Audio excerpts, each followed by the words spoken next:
Good morning, everyone on Zoom. You're welcome to our graduates professional program this morning. As a way of reminder, and just to also confirm our sound check, what we do is that those of us on Zoom, we call on you to kindly unmute your mic and you say hi to the class, and after which you mute your mic. Then when we are done, you put your camera off, and of course you put your mic off as soon as the class begins. So just to confirm the sound check, I'm going to be starting with Aye. Aye, kindly unmute your mic and say hi to the class.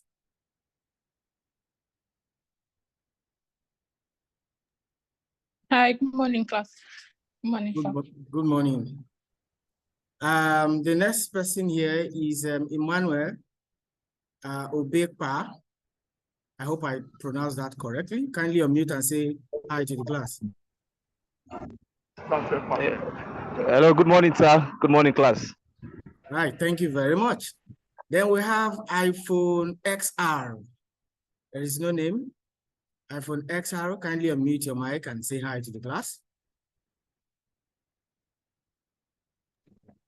Hello, good morning. Good morning. Thank you. Joanne Abiodun, kindly unmute and say hi to the class. Good morning, everybody. Thank you very much, Joanne. The next person we have here is Taiwo Omoni. Good morning, sir. Good morning. And of course, we have Chidwebube. I hope I pronounced that correctly. Okay, I think he has not logged in correctly. You may just want to leave and come back. So when you come back, you'll join with audio. Yes, so you press your mute mic to join as audio. So that way, you'll be able to make comments during the class. So just a way of reminder, I still hope more people come in. Okay, there's Chima in the house. Chima, kindly unmute your mic and say hi to the class. Okay, it's already on. Yeah, hi, good morning. Hi. Good morning. Thank you. You can put your mic muted now. So who else do we have here? Yes, Chima, you can put your mic muted. Okay, let me just override it from here.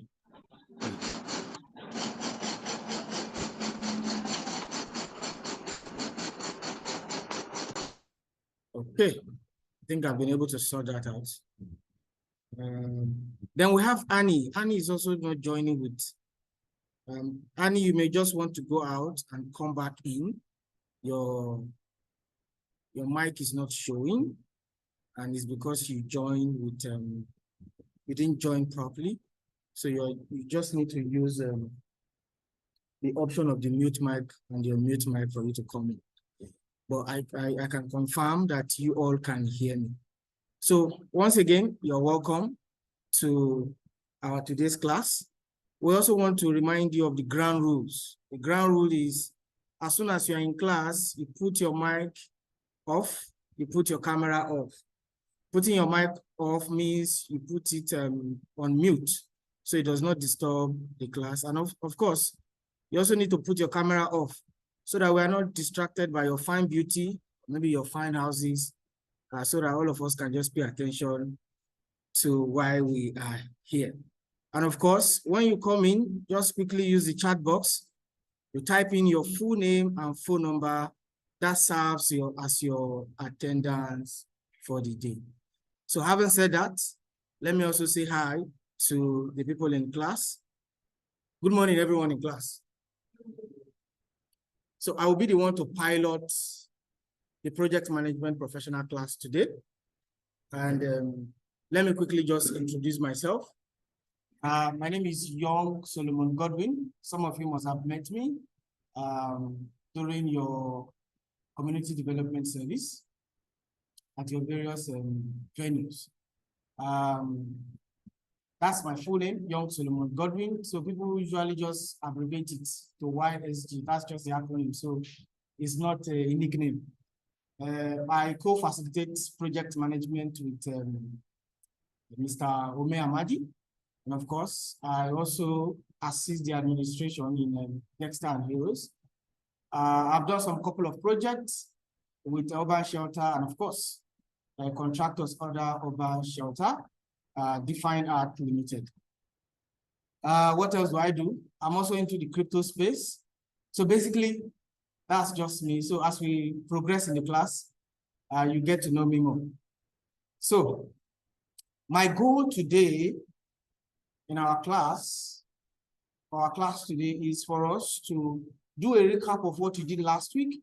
And of course, we are going to be looking at initiation, which is one of the life cycle when it comes to managing your project. And under initiation, we're going to be looking at 2 processes that are involved. That's my goal for today. So that by next week, you begin your discussion in planning. So let us begin. So by way of recap, last week, while you were in class, Mr. Amadi introduced you guys to Dexter and Heroes and how we operate, not so?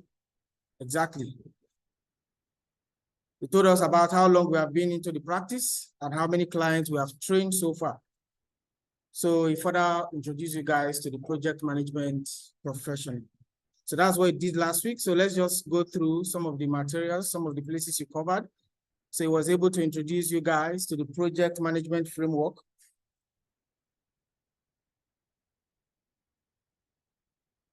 And of course, he was able to introduce you to the learning objectives of project management. I don't know if you are seeing the screen. We can see it from where we are. And of course, we also have our manual to guide us. So he was able to take us through the learning objectives of project management. And he was able to also explain what project is, not so?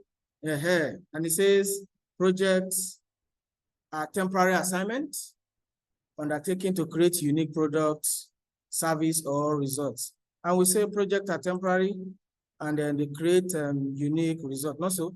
So those are things he was able to take you through. And he also said a project is progressively elaborated.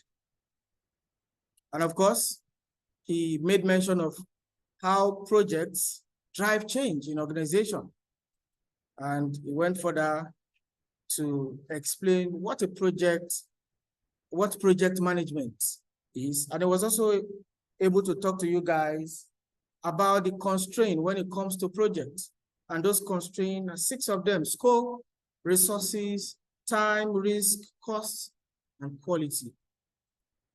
And of course, he was able to take you guys through the 10 knowledge areas when it comes to managing projects. Is anybody joining for the first time today? Anyone joining for the first time? Okay, welcome. Yes. All right, thank you.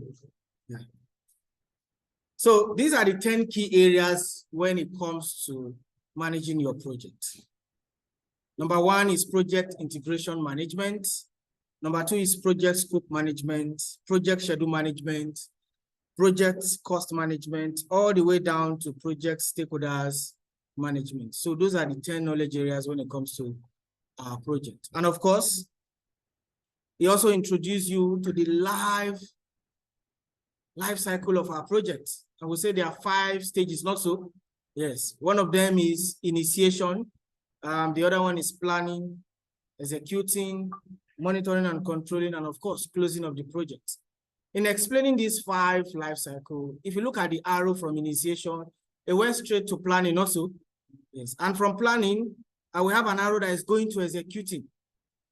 But between executing and monitoring and controlling, you see the arrow flowing back and forth, not so? Yes.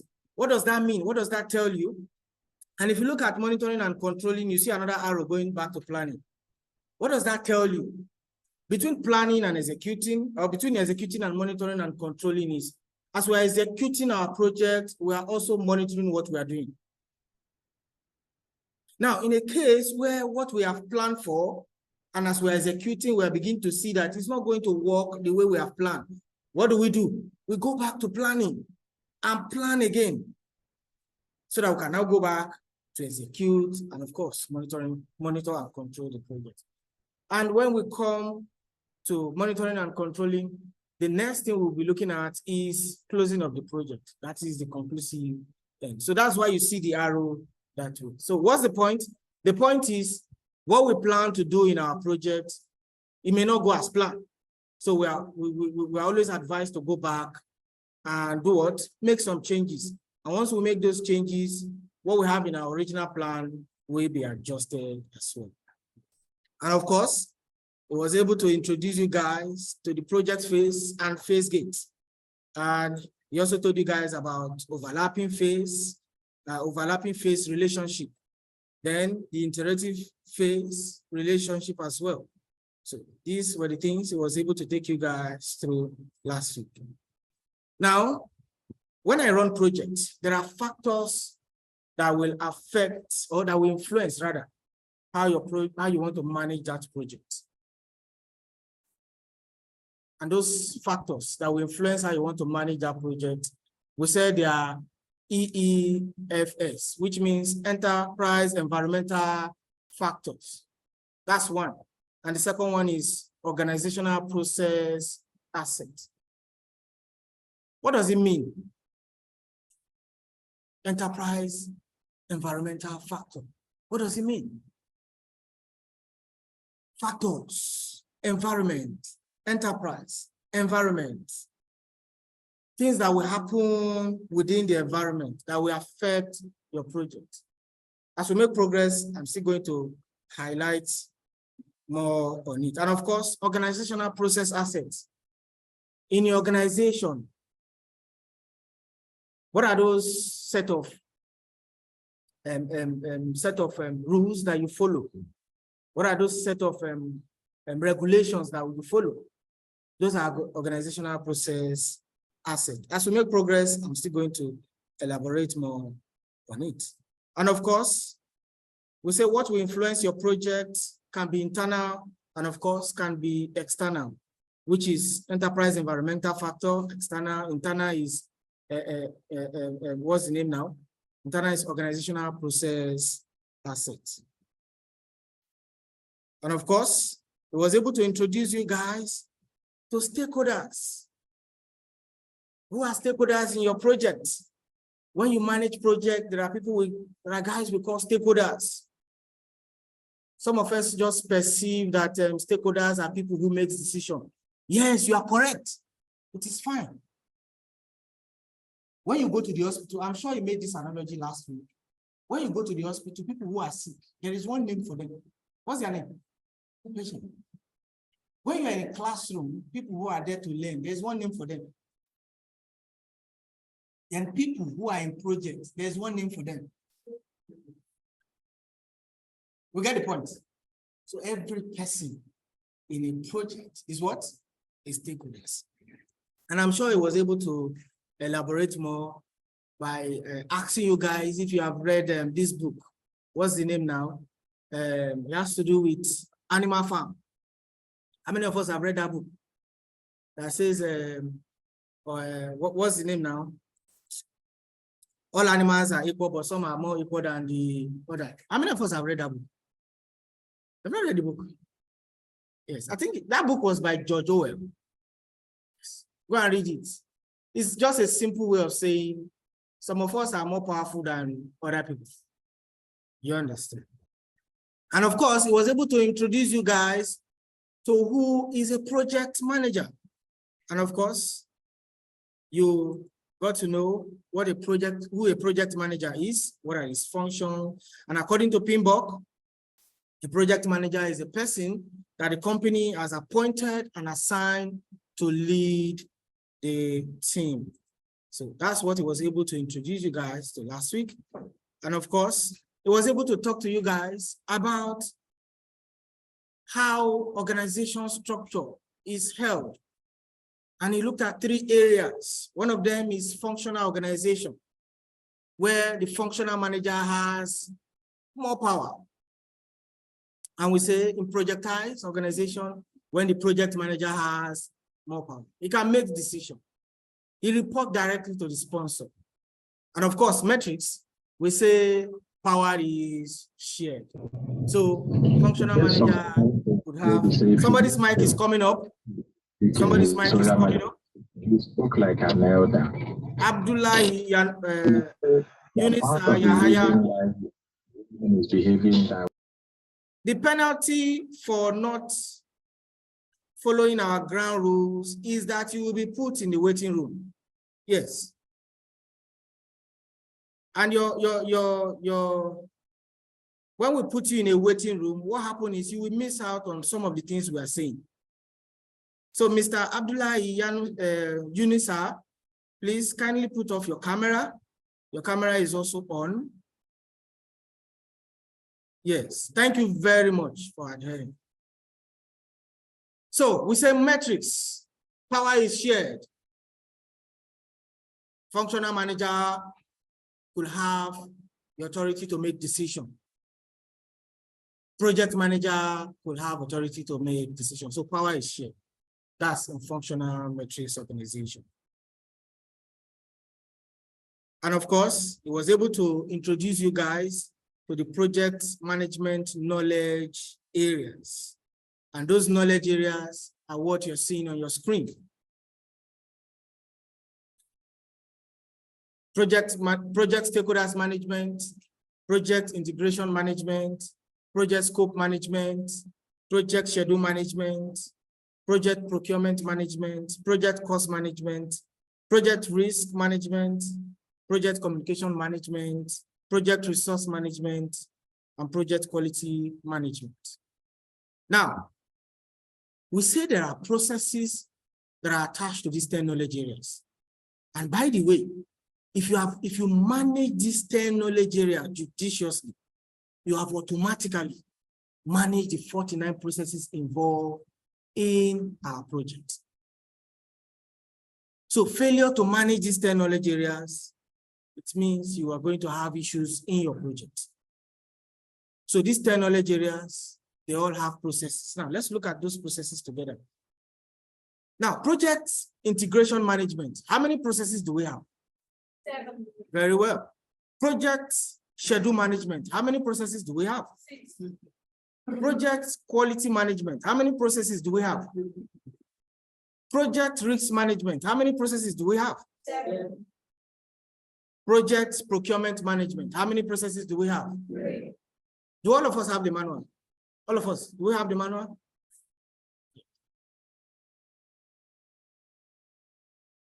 So if you calculate these processes in numbers, all of them are what? How many? 49 of them.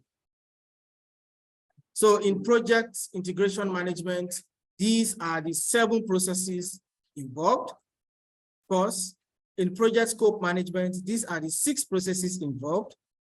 In project schedule management, these are the 6 processes involved. In project cost management, these are the 4 processes involved. Then, of course, in project quality management, these are the 3 processes involved. Then, in project resource management, these are the 6 processes involved. Then, of course, in project risk management, these are the 7 processes involved. And of course, in project communication management, these are the 3 processes involved. Then in project procurement management, these are the 3 processes involved. And finally, in project stakeholders management, these are the 4 processes involved. All of them, 49 procedures that we need to take when we're managing our project. So when you manage these 10 knowledge areas, automatically, it means you have managed the 49 processes involved in our project. Are we together?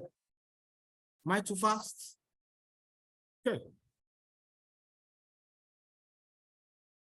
So if we put everything together, if we work with numbers, we say we have how many knowledge areas? 10. The life cycle involved in managing our project, how many? Huh? Okay, that answer is not convincing. 5. Yes, can we name them?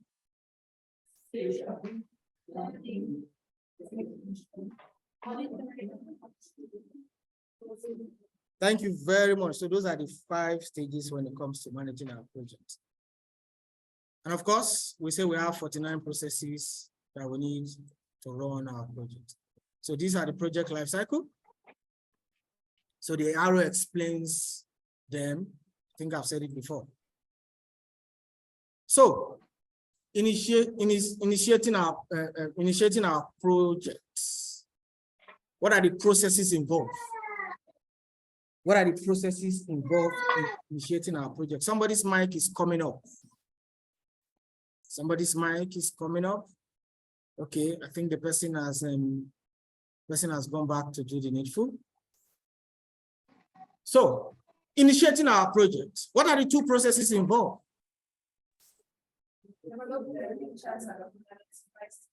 Very well. So all you need in initiating your project is for you to develop a project charter and of course, identify stakeholders. That's the areas we'll be looking at today. We have our manual, so let's just go through our manual while the power is restored. So for planning our projects, this is number 1 to 5. And of course, this is number 6 to 11. We have number 12 to 17. Then of course, this is number 18 to 24. And in executing our project, we have 10 processes. This is 1 to 10. And of course, in closing our project, we have 12 processes. This is 1 to 7. And then we have 8 to 12. And finally, closing of our project, we have just 1 process, which is we close the project phase. Then we'll begin our discussion, implementing project processes. That's what we're starting our discussion today. What we have been doing so far is recap. Implementing project processes. 3 things you need to put in mind as you're managing each of these processes. 3 things. One of them is input. What I need to do in this process. What do I need to do? Input. Tools and techniques. How am I going to do that thing that I need to do? What tools am I going to use to do that thing that I need to do? And number 3, outcome, which is the result. You spoil that thing. Come up from that thing. Output. What is it? What will be the result after I've done what I need to do? So those are the 3 things you need to look out for when you are managing each of these processes, when we are dealing with each of these processes. So you need to take note of these 3 important things as we are dealing with those 49 processes. Now, please check. All the 49 processes, all of them are action statements. Identify stakeholders. Develop project charter.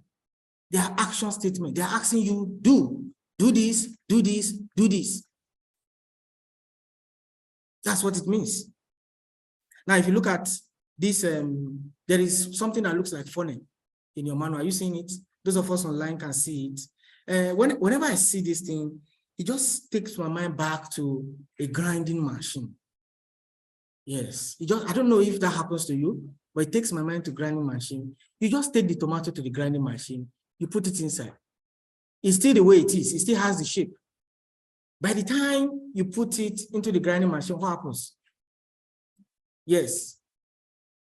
What comes out is different from what you put, not so. Yes. So in each of those processes, each of the 49 processes, what am I to do? What do I need to do?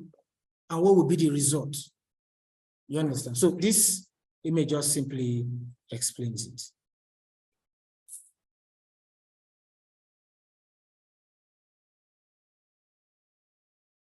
So what we need to do when it comes to identifying our stakeholders or developing a project charter is what we're going to be looking at now. And of course, the result you get from these processes may be another process for you to begin another, and it may be an output, maybe a result for you to make, to process another, to start another process rather. What do I mean? Let's say for you to gain access to this environment this morning, the gate has to be open also. Are we together? For you to gain access to this place, the door has to be open also. So somebody will open it. It is when somebody now opens it before our discussion on project management will begin. So that process alone, the result of that process, that is opening of the door, is the beginning of our own process. So the result of another process might be the beginning of another process. I don't know if you get the point. Let me use a simple terms. You want to make pounded yam. Some of us that like food. So the first thing is you expect that the farmer cultivate the yam, not so. So once the farmer cultivates the yam, it's still 3 months. I don't know if it is an annual crop or it's perennial crop now. It's been long I did agriculture. So the farmer has to go back to the farm and harvest the yam, not so. So it is when he harvests the yam and brings it to the market, that's when you now go to the market and buy that yam. You go home and you do the needful. So what has happened? The farmer needs to first cultivate, harvest it. Then that is where you now begin your own process of making pounded yam. I don't know if you get the point. So the result of one process may just be beginning of process. Are we together? So that is the end of the introductory class to project management. So at this point, we shut the door. Nobody comes in again.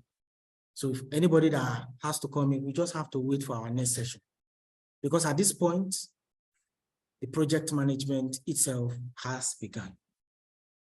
So let us start. Project initiation. What motivates organization to embark on projects? What motivates organization to embark on projects? I need answers. Those of us online, we can use the chat box. What motivates organization to embark on projects? Let's go. What motivates organization to embark on projects? Those of us on Zoom, kindly use the chat box. Just drop your answer. I'm expecting a response from the class. What motivates organization to embark on a project? Somebody said something. Demands. Correct. Demands. What else? Don't worry, be confident about what you're saying. Supply, okay. Innovations, yes. You said? Okay, let me check my chat box. Let me see if there are answers. Okay, finding solution to problem from Emmanuel. Who else? Desire to meet needs from Joanna Abiodun. Yes. Yes. You said? Growth. Thank you very much. Growth. Yes, I'm still expecting more response. What motivates organization to embark on a project? Yes, I've gotten. You said? Okay. It's in your manual. There are just two things actually. Exactly. Needs and what? Needs and demand. Demands in the society. Thank you very much, Chima. Thank you very much for your response. Demands. So there's always demands. Needs in the organization. Needs in society. And for us to meet these demands, we need to supply those demands. And this may warrant organization to embark on a project. So projects are driven by needs and demands. So next time when you see somebody doing something, when you see a project going on, ask yourself, what is this project trying to meet? What need is it trying to meet? What demand is it trying to supply? You will find out that something actually made them to start that project. Example, migrating from paper-based attendance to biometric-based attendance. What's the need? The need is for us to have people who come to our organization, people who work for us, for them to be punctual, not so? Exactly. We are producing sachet water, and all of a sudden, we begin to make design of bottled water. What has happened? Demands. People are now demanding, since when they do sachet, why not? Like, you people should do bottled water. So demands, needs, are what make organization to embark on a project. Demand drive business, not so? True of us. Demand sustain business, true of us. Exactly. So anytime your product or your service is no more in demand, it means that product has come to the end of its life cycle. Once it's no longer in demand, it has come to the end of its life cycle. And it's a normal thing.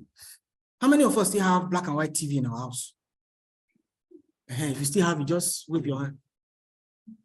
You still have black and white TV? How many of us have color TV in our house? How many of us have that TV that is like a carton of Indomie? So what has happened? Those things are out of trend, not so. So as a business person, you should know when to switch. You understand? So those things are they are gone. So you begin to see, after some time, you begin to see decline. It keeps declining until it is zero. A product, once you get to that point, don't kill yourself. You understand? You should be smart enough to switch to something else. It is called diversification. You understand? So products have life cycle, and once demand is no longer there, the life cycle is gone. So projects are driven by demands, and they are driven by also by needs.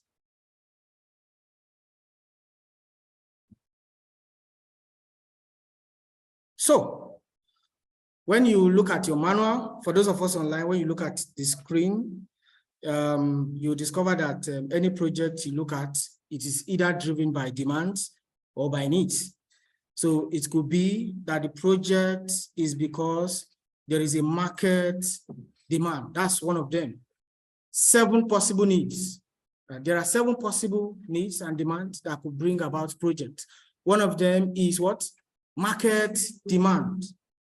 Or it could be that we are embarking on this project because as a business person, we have looked into the future and we have been able to see that in the next 2, 3, 4, 5 years, people will need this thing. So guess what we did? What we did is we did not wait till 3 years, till 4 years, till 5 years. We start now. We embark on that project now to begin to design solution. Are we together? So another one is strategic opportunities, which is futuristic. And guess what? Once 5 years is here, you will be the first in the market with that product.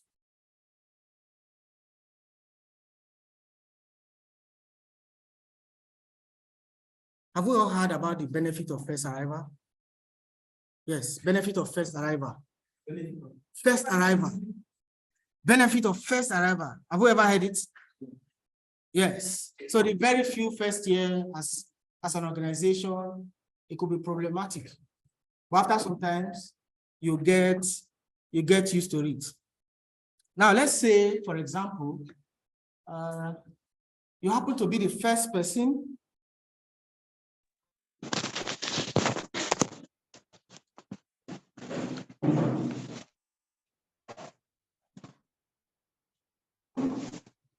Let's say, for example, you happen to be the first person that manufactured this thing. And the first year, you actually You sold 20,000 pieces.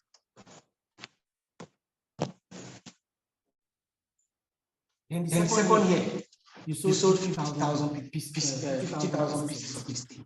What has happened? Okay. Growth. Yes, I had growth. Yes. Demand has been met. Demand has increased very much. Now, let me also tell you, people are now beginning to do what we call word of the mouth marketing for you. They just see me. I'm still using my hand to measure. You know, they did this thing some time ago. Those days. Somebody walk up to me, architect, you see they use hand to measure. We don't get it. Very easy. Just put hand like this, and that's it. Why you see they use hand to measure? This one are old something. So the following year, from 50,000 pieces, you sold 100,000 pieces. The fourth year, you sold 150,000 pieces. The fifth year, you sold 210,000 pieces.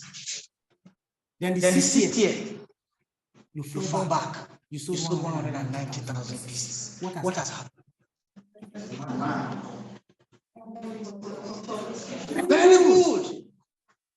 There is now competition in the market. Chinedu and Sons has discovered your tape.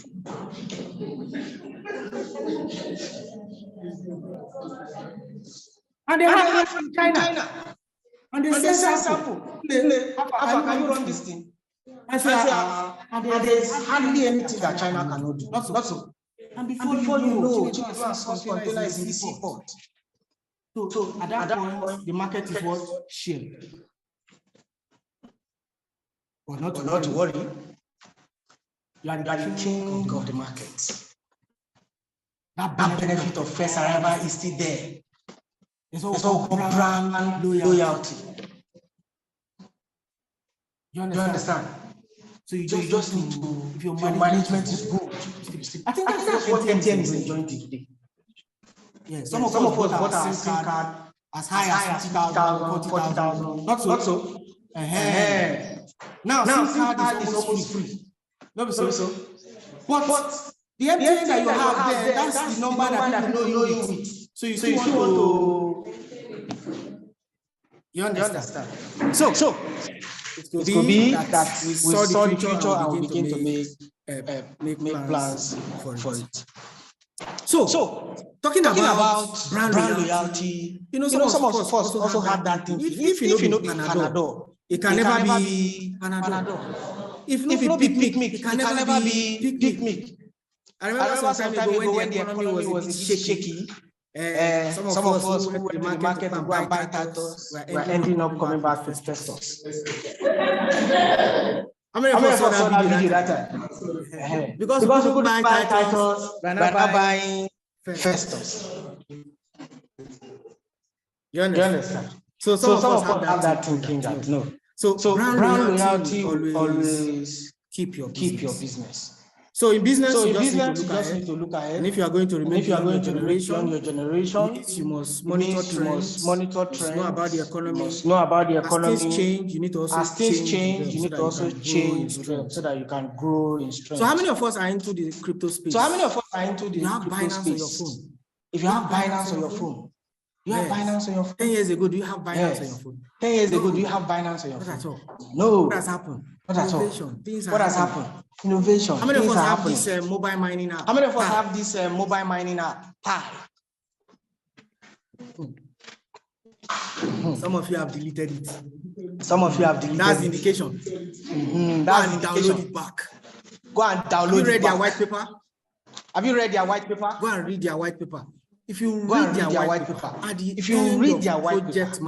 end of project management class, you will now understand that it is really. The truth is, Some The of you truth were not is, giving the right information. some of you were not giving the right Just information. giving this information that You're just giving this information that we just quickly want to see how it's you just quickly want to see how it really don't goes. worry, just download. You Maybe they make told money you, from it. don't worry, just download. You And make that's money the from it. excitement about the whole news. And that's the You went excitement ahead, about the whole news. And you went ahead. You didn't know their You didn't know the plans. white You didn't know paper, if they you have didn't know their project plans, phases. you didn't know if they have You know project when they will phases, execute. you didn't know when they're going to to close the project. execute, you didn't know when you are going So to after close the some time project. that you didn't see anything from So it, after some you just time did that you what? didn't see anything did from the it, you just did what? You So did after the app. project management, So after you come project to management, realize that you some come of to these realize projects are genuine. that some of these projects are genuine. So another reason could also be So another that, reason could also be customers that customers are making requests. Customers are Now making they do this phone. Now they do this Do phone. something now. We go I wanna do something protect now. the We screen. go Samsung protect Yuga, the screen. Samsung users, are you here? Samsung Sorry, users, are you here? Sorry, You people should talk to them. You people should talk to them. I don't know. I don't understand. I don't know. I don't Screen understand. is almost like buying a new phone. The screen is almost like buying a new phone. So you people should press on. So you people should press on. Make more requests. And your project may be as a result of technology. Advance in technology. Advance in technology. You agree with me that we're involved in You also? agree with me that Yes. we're involved in also? I'll tell you, Yes. 3 years ago, nobody bothered about I'll Zoom. tell you, 3 years ago, nobody bothered about Zoom. Nobody bothered about Zoom. Nobody bothered about Zoom. But as soon 3 as to 4 years ago, nobody. But as soon as COVID hit, Zoom now become king. Zoom now become king. They were now champions. We're now champions. So advance in You technology. understand? So advance. In iPhone technology. 15 Pro. It don't come out. 15 Pro. It don't come out. How many of us have pre-ordered? Yes. How many of us have pre-ordered? Yes. They're not there yet. It will shock you. It will shock That they are you here. that they are here. Before you know, this one don't come Before out. you know, and you are there. this one don't come out, and you are there. We're not saying don't buy. We're not saying don't Say, buy. you should just be, Just saying you should just be not to get addicted. be wise enough not to get. Where are addicted. the blackberries of those Where are days? the blackberries of those days? People almost got themselves killed because of blackberry. But fine. Killed because of blackberry. But fine. Where are they now? Where are they now? You don't. You don't go. You understand? You understand? Technology will keep advancing, advancing and from time. So technology evolves. evolves. And another reason could be that there is government policies. Yes. Government could have made laws, and as an organization, you just need to work in compliance with that laws and regulations that government has. That could be another reason why you be embarking on projects. Another reason could also be environmental issues, ecological impact. An area in Lagos, I think was undergoing demolition 2 weeks ago. 2 weeks ago. And I saw it on a blog story. Immediately I went because I'm always in the comment section just to hear what people are saying. And I get to understand that the buildings at that point which they are demolishing, there is a pipe under. And they have asked them not to erect any structure. And that's why they're demolished. You understand? So people may embark on a project as a result of ecological impact. And of course, finally, people embark on a project. We embark on social needs as a result of social needs. The United. That is what the United. Talk about United Nations Development. Talk about World Food Program. Talk about International Organization for Migration. Talk about Migration. Talk about and so on and so on. Their projects are driven by social. Are we together? Am I okay with my facilitation? Am I too fast? Am I too slow? Okay, I'm not. I'm not. Let's make progress. All right, let's make progress. So all of these needs and demand represent opportunity, business requirement, and of course problem. So finally, projects initiation processes. At this point, I'll be very fast. Yes. We have started the process now. The 49 of them. We're about to start the very first one. Remember we said projects are driven by needs and demand also. also. So whenever you see project happening, you want to ask yourself, what is the need of this project? What demand is it trying to supply? What demand is it trying to provide? So when organization finds that need and demand, their response option is for them to initiate such projects. So how do companies go ahead to initiate projects? How do companies go ahead to initiate projects? I think with the way I'm going, I will end up right on time. So I won't take much of your time. Today, after this project management class, you still have another class that will be coming up by 11 between 11 and 11:20. Health, safety, and environment. So we are keeping you much longer than last week. So that one is going to take another 2 hours. But if you know HSC is not part of your courses that you picked, then you're free to take about project management class. Are we together? So how do companies go about initiating a project? Officially speaking, two things. One is to develop a project charter. We need to come up with what we call documents that authorizes that project. You will agree with me that verbal communication, we don't take verbal communication seriously in the corporate. What's your name? What's your name? I am Francisca, sorry. Hey, Francisca, how now? Hey, Francisca, how now? I need you to buy me a car. Go and buy me a car. We should go anywhere and buy me any car. She won't. If Francisca goes ahead and buy the car and come, a lot of things will involve. This is not the type of car I want. And at the same time, maybe she spent 15 million buying that car. 15 million in my budget. So she will not take Baba instructions seriously. Until it is documented.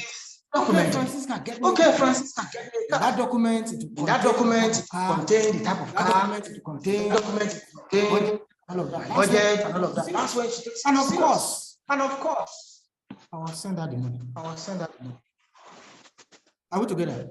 So we don't take Baba instructions. It should be a document. The document needs to be established for us to initiate project also. So nothing happens in business environment when there's no. There must be a written communication that indicates for us to initiate our. So the same thing applies. To companies too. The same thing applies to companies that want to embark on it. They need to initiate it. Which means they need to come up with a document approves that project. So that document is technically called project charter. In your organization, you have different names. You see memorandum of understanding. You see approval document. You see different names. Just come on. So those are documents. But in project, technically speaking, we call it charter.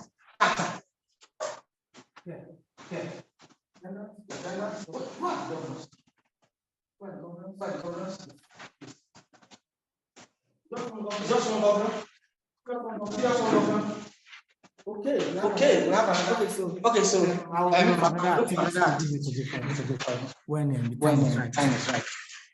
So technically speaking, that document is what we refer to as project charter. So who really approves that project charter? In your organization, when you want to do something, who signs? Who signs? Who approves it? HOD, MD, CEO. Not so. So knowing this, who should develop the project charter? Who?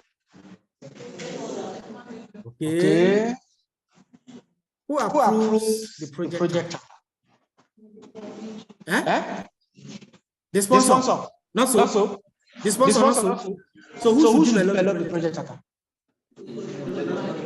Project manager. Okay.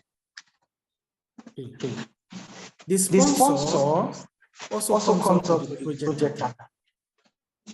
Now he gets projects. No, be so. He's the one that is saying, let us embark on this project. And he has a document to come up with it. And it comes up with that document. Now, maybe the reason why you are confused is because I say, who signs document in your organization? Who approves it? Now, sometimes the MD may just call you. Come. And this is what I want us to do. You just give you verbal communication. This is what I want us to do. And you go ahead and you draft it. Will you go ahead and implement that project? You still need to take it back to him, not to. You call the teller, how many people say, what are we to do here? What are we doing? Not before you now. So we are not saying that only the sponsor comes up to the project. Sometimes the project sponsor may decide to involve, is conditional, may decide to involve the project manager. I mean not. Sometimes he may decide to involve the directors of the organization. May not. Sometimes he may decide to come up by himself. Just give it to the organization. Why? Are we together? Is the explanation clear? So who comes up with the project charter? Who? The project sponsor. The MD, the CEOs. They are the ones that authorize the project charter. So different establishments, they call it different names. Project approval document. Or maybe when it's an external project, you hear things like memorandum of understanding, contract award, and all of that. So that document is still what we call charter. All of these are varieties of names. All of them still project charter. Then the second thing we do to initiate our project is what? Very well, thank you. Very well. Identify stakeholders. Why are we identifying stakeholders at initiation? Shouldn't that be part of my worry? Planning for my project. That's what should be coming in your mind. So those are the two things when it comes to initiating our project. We're still going to talk more. So one is for us to develop the project data and of course identify stakeholders.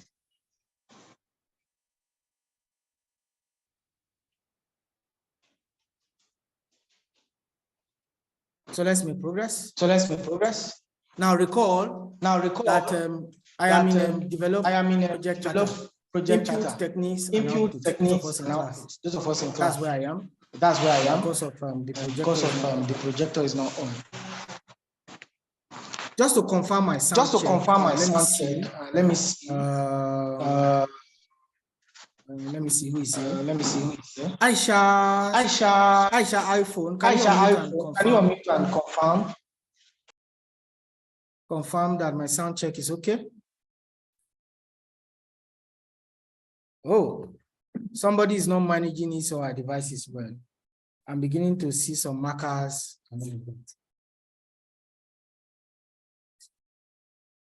Okay, Aisha, maybe Aisha is not there. And Bulus.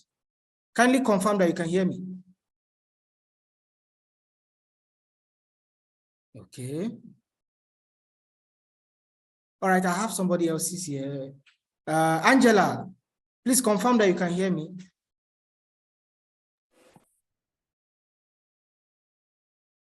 Okay. Hello, I can hear you. I can hear you. Hello. Okay. Okay, I think Angela is trying to. Oh, I understand now. Okay, Angela, kindly unmute and say something. Know what happened? Okay, I can hear you now. I was out for some time. I can hear you. Okay.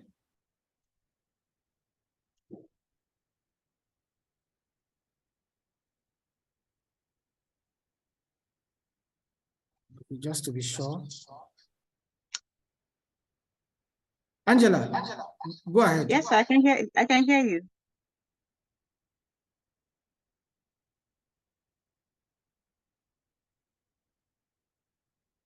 Hello. Yes, can you hear me? Yes, I can hear you now. I Okay. was out of the meeting for a while. My Okay, network was bad, so I just joined. okay, it's fine. Just for me to confirm so that it doesn't look as if I'm just driving without checking. So that's I can fine. So hear you you. can mute the mic while we continue the class. So we said 3 things we need to look out for when we are on a process. We have said input, not so. We have also said techniques, not so. And we have said output. So those are the 3 things you need to look out for when you are dealing with a process. Now, let's look at the input for us to develop a project charter. What do I need to develop a project charter? Input. What do I need for me to develop a project charter? Input. You need what we call business document, which is actually of 2 parts. One of them is business case. The other one is benefit management plan. Business case. What comes to mind? Tell us why you think we should embark on this project. Justify it. Make a case. Do we have lawyers in the house? Do you have lawyers in the house? We do, right? I know they really like show themselves. I put it to you, I put it to you, I put it to you. Somebody has just committed a crime. And they approach you. True, this crime, I mean, commit it. You need to defend me. And you see the lawyer appear before the judge and say, this my client is innocent, and he will justify it, he will make a case. At the end of the day, the guy is free. What has he done? He has made a case, not so? So in your business, in that project that you want to embark, why make we do them? Tell us. Justify it.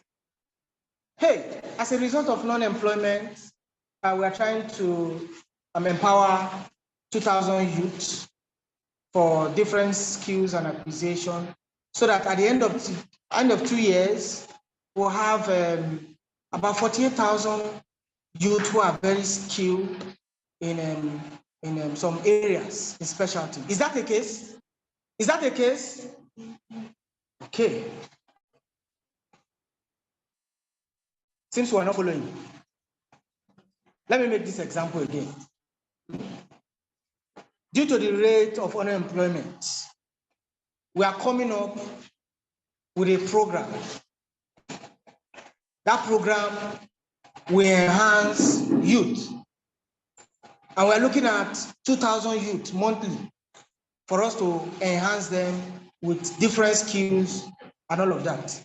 So that at the end of 2 years, we have 48,000 youth who are skilled in different specialties. Is that the case? Yes. Is that the case? Yes. I think we are together now.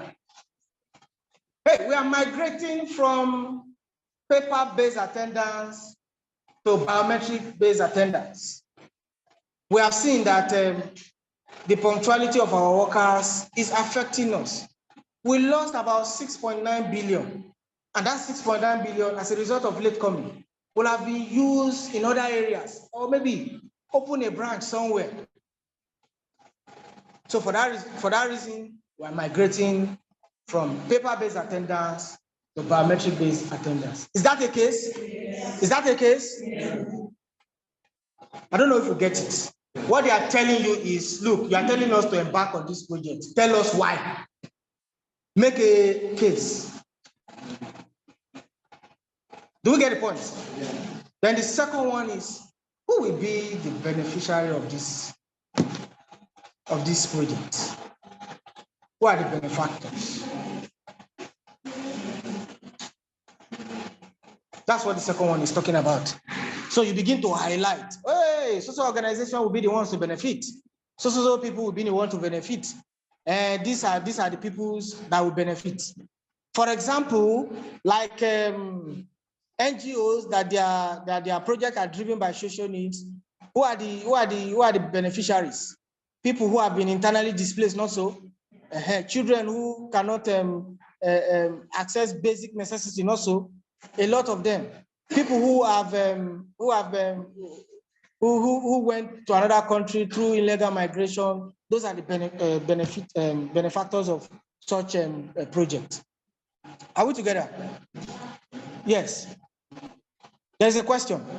Go ahead. Somebody is asking a question. Anybody? Okay. So that's the second component. Who are the people who enjoy this project? Who are the benefactors? Okay, 1, 2, 3, 4, 5 persons are the people who are benefiting. The following organization are the people who will benefit. And of course, you begin to highlight it. Okay, these are the people that will benefit. So that makes up your project business document. So you need those information as part of your charter. Those information, you need them as part of your project charter. Remember, what are we doing? We are developing a project charter. So we have been able to see that for us to develop our project charter, the input, what do we need? We need a business document. And we say business case and benefit management plan. So when it's an external project, we call it contracts in this kind of environment. In a situation where maybe CBN employed 60 new persons, they have two options. It's either they use their internal HR, human resource, to train these 60 people, or they may just outsource it. So sorry, the power will be on so that at least, even me, I'm feeling the heat. So they have two options. CBN has two options, either for them to train the people who they just employed or give it out. And they decide to say, okay, Dexter and Heroes, you guys should come. We have new 60 persons we just recruited. Please train them in this way. So they give us their curriculum. So at the end of the day, they will now come up with an agreement between CBN and Dexter Heroes. We are not the owner of that project. You understand? We are third party. And the agreement we are going to have with them is going to be based on contract. So we'll now come up with an agreement between CBN and Dexter Heroes. Are we together? So that makes up the agreement. Enterprise environmental factor.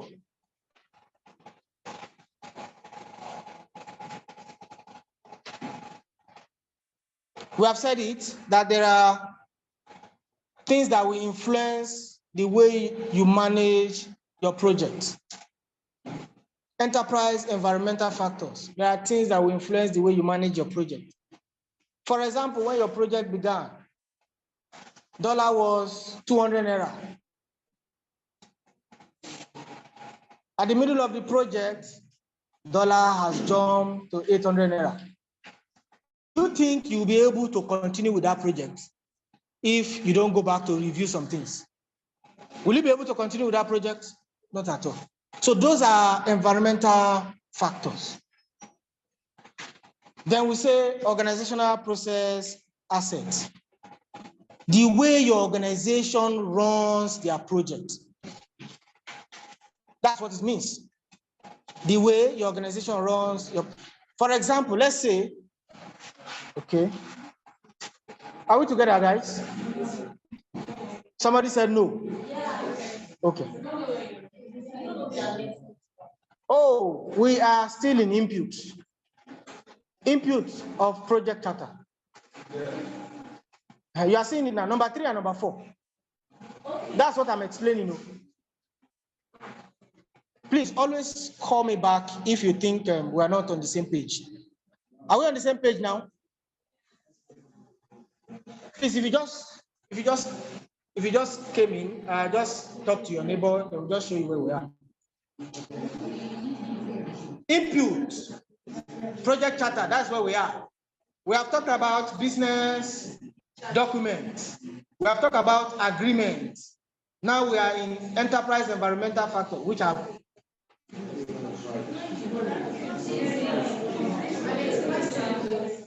it's not there. What the heck? That's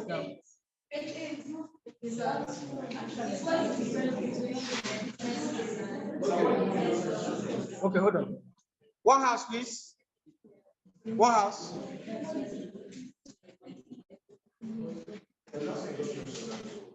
Enterprise environmental factor. Is there, but okay, let me have one copy of the manual. Let me have it. No, I'm not voting to stakeholders. I'm not voting to stakeholders. We are still talking about.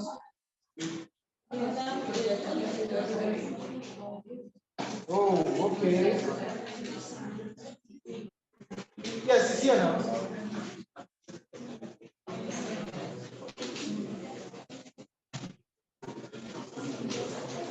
Please.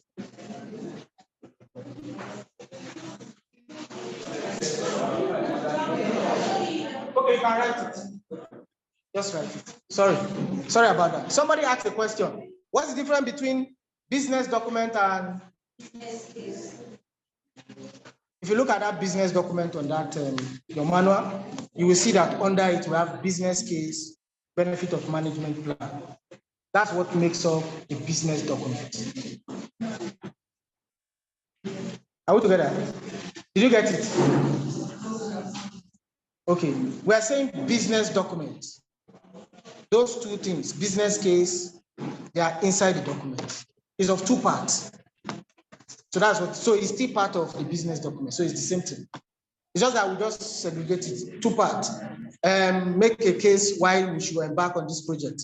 Who will be the people who will benefit from this project? All of them are business documents. Are we together?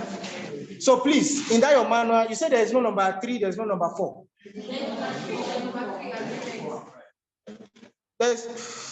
Okay, in business documents, they are into two parts. We have, under it, we have business case, benefit management plan. So just put it, if it is not there. Is there, Abby? Is there? Number 2, we say agreement.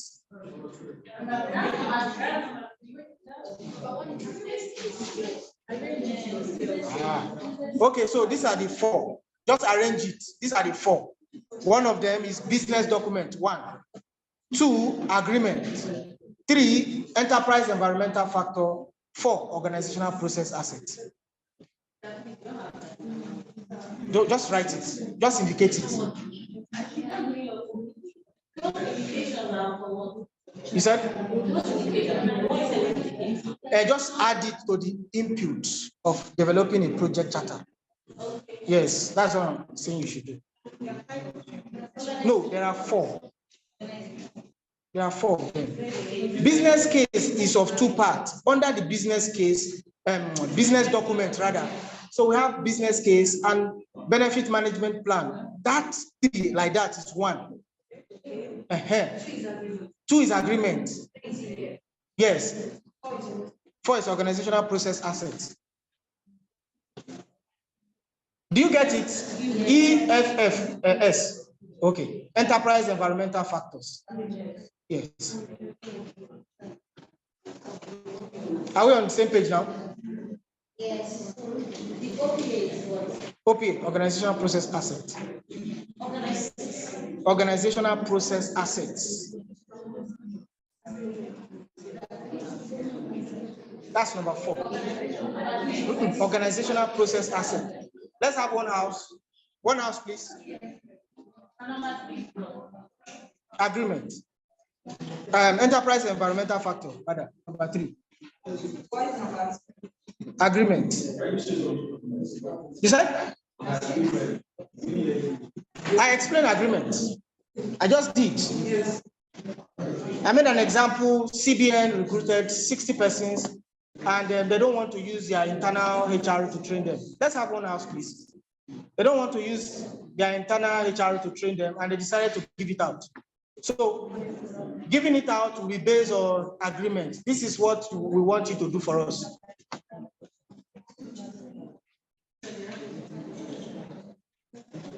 Are we together now? Yes. We are together now. So we can make progress. So organizational process assets. It is how your company operates. Your company standard. The strategies that you use.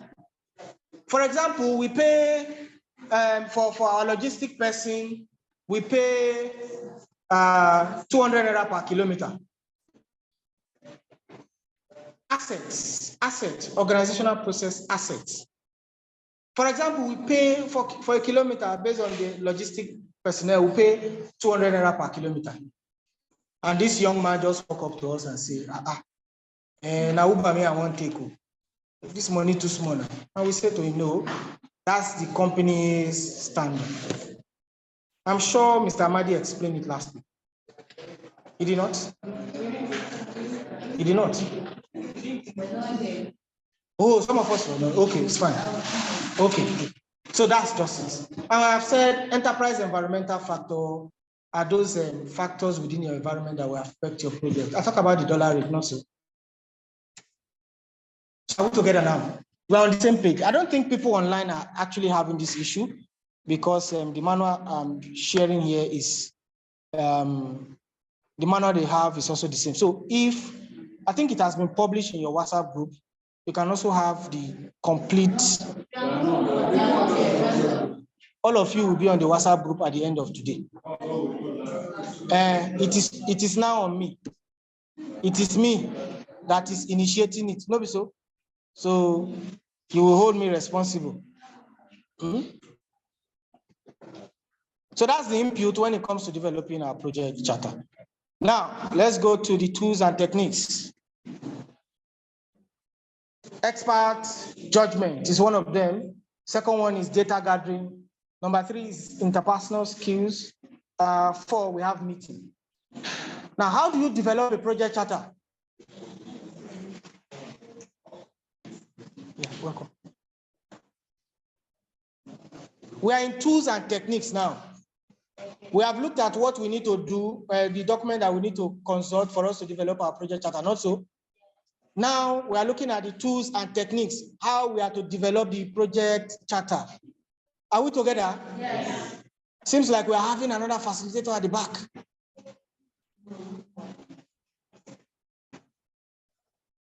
Is there any confusion? Yes. It's not complete. Okay, the manual is not complete. That's the issue. Okay. Yes, you're asking a question, sir.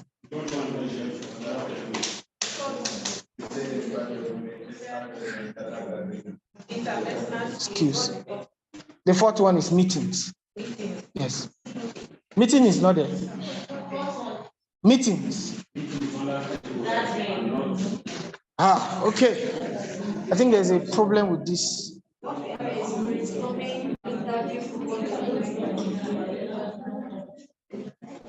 Let's have one house. Let's have one house.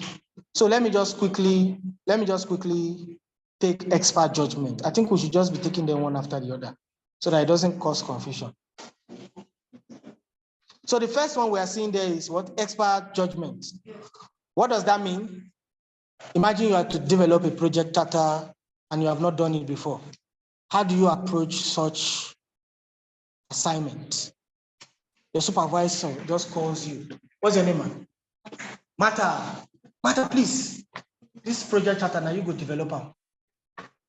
And Martha look at his supervisor. Oga, you know, say I never do this thing before now. Nah, what's your name, sir? Destiny. It's Destiny that usually develop project charter. Just carry and give her. Is that a right kind of attitude? Because if you keep rejecting opportunities, when will you learn? So how do you go about it when it's your first time? What we are saying is talk to people. people that know, people who have developed project charter before. That's what expert judgment is, not so. This one, he explained it. So expert judgment is about you going out there to seek opinion from people that knows. So as you're about to start developing that project matter, just say, okay, okay, don't give me assignment. You rush all the way to testing stakes. How you can develop your project charter. Now begins to show matter. Okay, this is how it is. We'll now be going back and forth. Hey, what do you think if you do here? He has done it before. The expert can even be your sponsor that is giving you the assignment. Okay. This one where I see what you say go there, what you say go there, and all of that. That's expert judgment. Expert judgment is you going out to seek opinion from people who already know. You understand? So if you ask question, you're not going to miss your way. You will gain experience. You understand? So that's one of the techniques we use in developing our project charter. So the reason why you are asking these people is simply because you just want direction. Some of them have made mistakes before, not so. Now the mistakes that they made, they will guide you not to make such mistakes. You will not reinvent the way. There are ancestors that you can consult. Ancestors here means people who already have the knowledge, who already have that experience. Not the one in your village anyway. You understand? So expert judgment is a technique where we rely on other people's opinion, people who are experienced, who are knowledgeable for guidance. How will it apply? If it is your first time that they gave you such assignment, you just need to go around and find out people who have that knowledge, who have that experience. And of course, you come out with it. So expert judgment is about you seeking opinion. And I tell you the truth, this is one of the fastest ways for us to grow our career. Ask questions. Maybe everybody know them, maybe so. So you ask questions. One of the best ways to solve problems that you don't know is for you to seek people's opinion. If you like, have 20 PhDs. If you like, have 20 PhDs. You certainly do not know everything. Not so. So I must be humble enough to come to the point where I tell myself, this thing I don't know, I make an ask. Because I've come to realize that what hinders people from seeking opinion, from asking people, is because of pride, personal pride. And somehow, I did it some time ago. Personal pride. When we get to monitoring and controlling, I will tell you about the story. Yes, it was a case of a lady sitting close to me and she was writing, and I don't really know what to write, and I wasn't comfortable writing from her. So instead of me to just copy, I did not copy, I was doing one thing. God help me, God save me, say I no fail.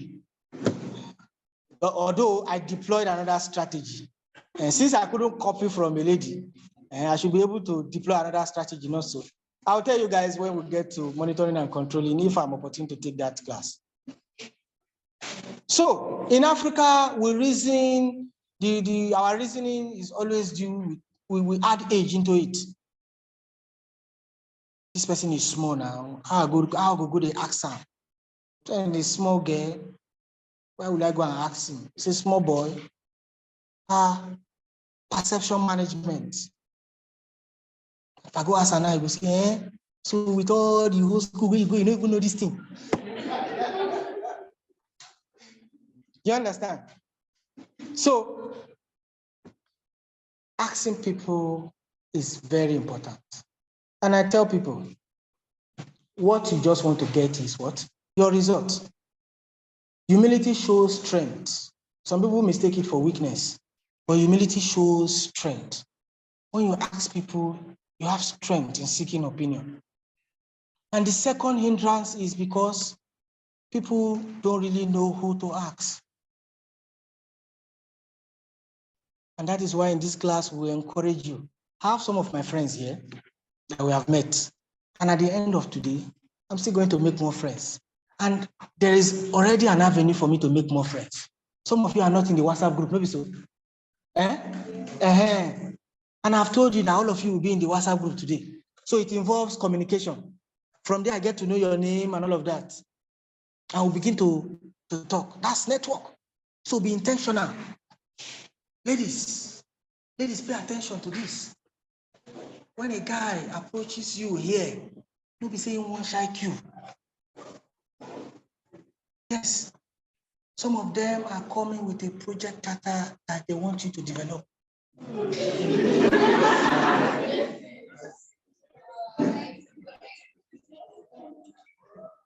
Do you understand? At least, benefit of doubt, allow me the guy talk first.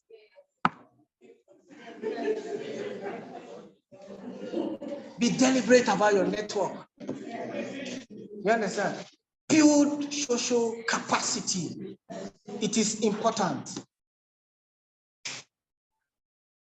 How many of us are core members? The reason why I'm asking is because during my service here, I was able to make a lot of friends. In fact, in camp, I made over 300 friends. Yes.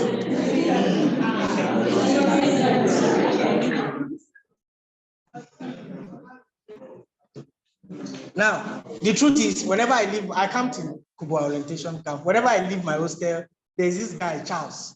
We usually go to the kitchen to get food. Now, me and Charles go come off for hostel, but not me and Charles go come back. Because as I am going, that's why they meet people. Half an hour, you don't chop, you don't do this one. Say I get food, I won't give them. So I was just deliberate, I was free. And my cooler was a selling point, very big. See that guy that cooler. You understand? So be deliberate. Build social capacity. Don't leave this training without you not knowing like 3 to 4, 5 persons. What they do, where they live, what's their plan after service? Are they going back? Are they remaining? What, you know, just don't sit in a flight 2 hours, 3 hours. You don't know the person that's sitting next to you. Be intentional about your network. Build it. You understand? So all of these things still fall under expert judgment. You understand? So you are going to party, you are going to seminar, anywhere you find, just any function. You understand? Meet people. You see, how far we go in life is a function of people we know. How far we go in life is a function of people we know. It does not take God out of the equation. For our Christian brothers who are here and sisters, the scripture says, let us create man in our image. Let us. God is talking to somebody else, not so. So even God work with men. So you, why do you want to walk alone? Are you a Liverpool? They never walk alone, have you? You understand? So I used to tell people, I've never done interview in my life. Yes. All the places I've worked, I have never done interview in my life. All my jobs have come as a result of recommendations. And not until recently, I find out that something else is working. Holy Spirit. How did I get to know Holy Spirit? The first job I got back in 2011 with a law firm, I just submitted my CV. I went back home. There was no light for like 2 days, so my phone was off. So when I managed to power it, I just saw a text message. Don't you want to work again? That was the text message. Then immediately I just went home, I worked corporate wear, and I rushed to the office. So there was already an assignment for me to deliver. I picked up the assignment, I delivered. I went back and I closed. A year later, my boss was now telling me, well, when I was looking at your CV, it was the Holy Spirit that told me to employ you. So that makes it 2. 1, recommendation. The second one is Holy Spirit. Who is tapping into that grace?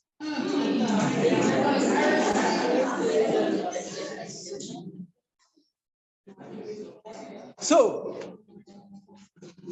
there's a job I've been actually chasing for quite some time now.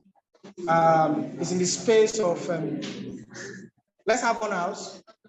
Yes, let's have one house.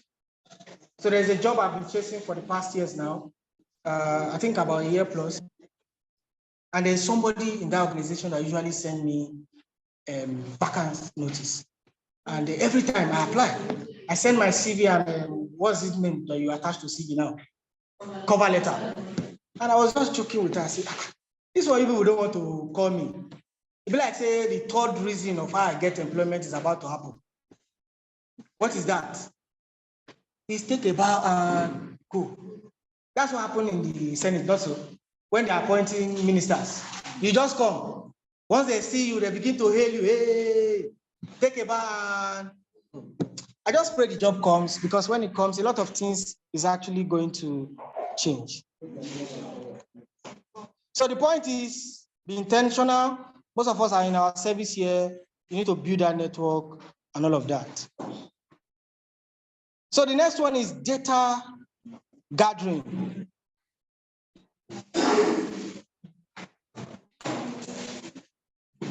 Data gathering is also another technique that we use in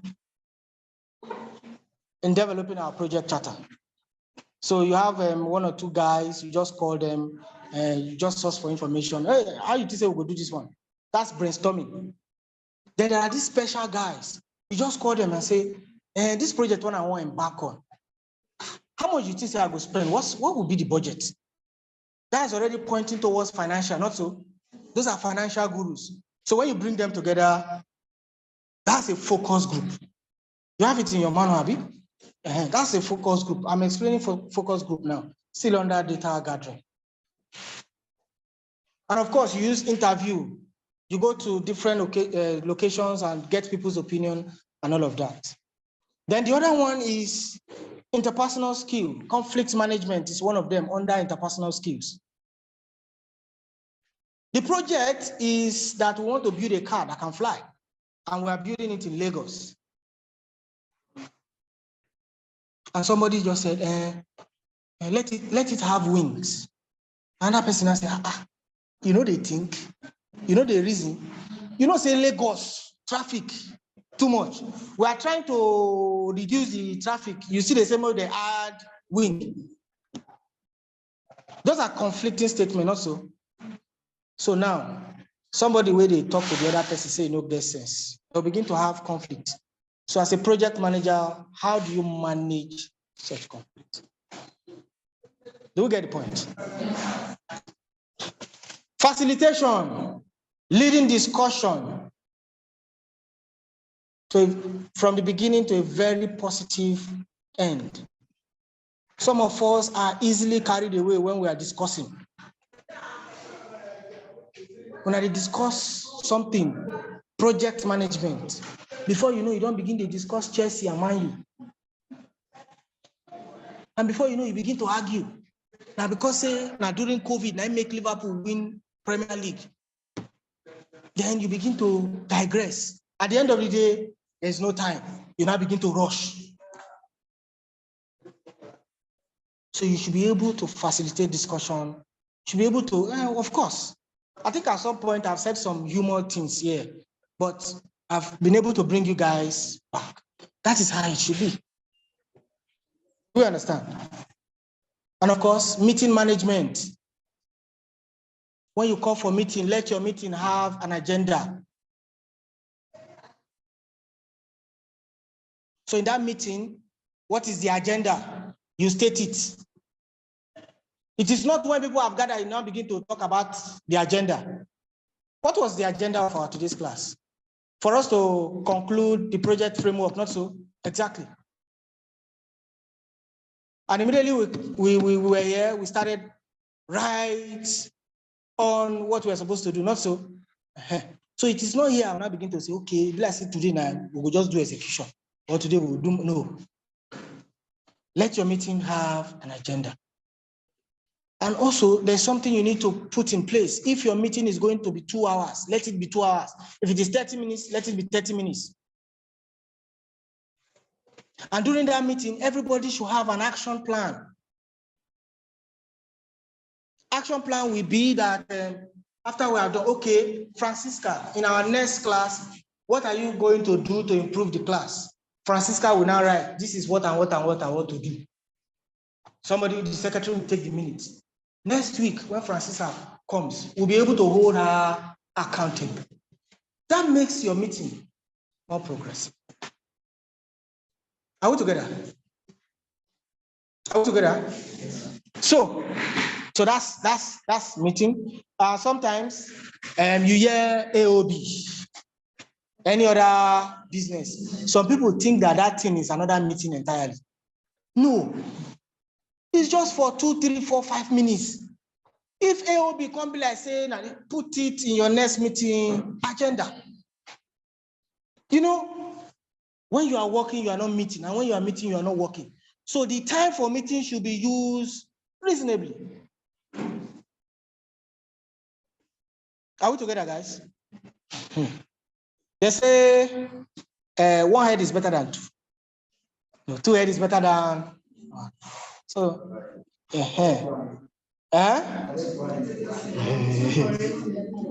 heads is better than 1. Don't worry, I deliberately made that statement.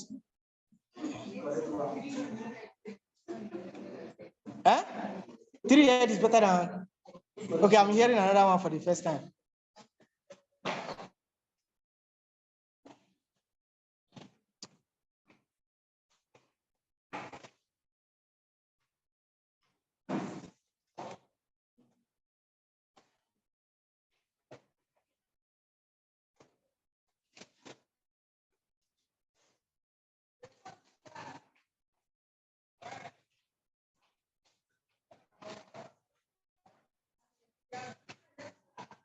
All right, so we are done with tools and techniques. So what will be the result? If you look at your manner, you see there's one small boy there. Are you seeing one small boy? But he has mustache. So is he a small boy? Is this person a small boy? Small or mighty? The point is, when you talk about expert judgment, it has nothing to do with age. It can be anybody. What qualifies anybody for you to, what qualifies an experienced person, an expert, is the training that they have received. And remember that the fact that I am experienced does not mean that I know everything. There's this Chinese philosopher, Confucius, if I got that right. He made a quote and he said, "He who knows all the answer has not been asked all the questions." So no be everybody go know. So that's what that is talking about. Then, of course, what will be the output? What will be the result of developing our project charter? What will be the result? Of course, we have the project charter itself, not so? That's the essence. What is the content in that project charter? There's what we call assumption log. Are you seeing it there? There's no assumption log. We are output now. Output. Develop project charter. Output. Is it there in your manual? Wow.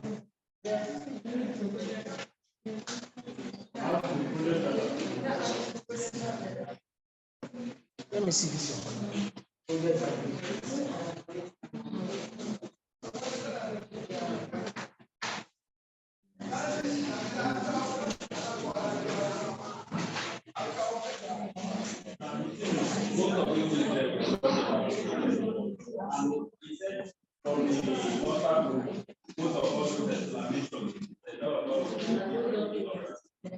Okay, I think the more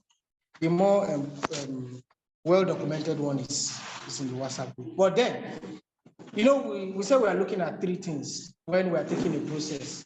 We have been talking about develop project charter and also, are we together? We have been able to look at what we need to do. We have been able to see how we need to do it and which expert judgment have come in. And now we are looking at what we have. which is the output. I think you don't have the output in your manual. That's what you're saying. So now the output is we have project charter document. That's one. Then the second one is we have assumption log.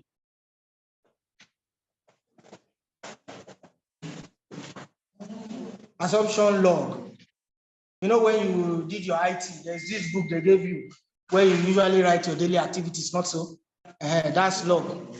So similarly, in project, we have what we call assumption log. In that assumption log, you document any assumption in the project. What's your name, man? Esther. In this project, Esther will be providing us with 80% of the funding. That's based on assumption. 20% will be coming from, what's your name, man? What's your name? Kemi. 20% will be coming from Kemi. So these are our sponsors. 80%, 20%. That's based on assumption. What's your name, man? Oyin. Oyin will be supplying us with all the materials that we need for this project. That's based on assumption. Let me pick a guy now. What's your name, sir? Lawrence. Lawrence will be the one to supply us with all the equipment for this project. Those are assumptions. Now, the reason why you have this document is because tomorrow, nobody, you know, the project is not based on these things to happen. If any of these things don't happen, nobody will hold you responsible. We're assuming that as at the time we start this project, dollar will be 15 naira per dollar. That's an assumption. And what's the name now? The economic, there will not be economic inflation and all of that. That's based on assumption. Because sometimes when you start, things, most of these things have changed, not so. Our sponsor must have changed their mind. I bet I know they sponsor that project again. Lawrence is telling us that my equipment, somebody bring money sharp and now give them. So those things are based. So it will not delay the project. So at that point, nobody will hold you responsible. That's assumption log.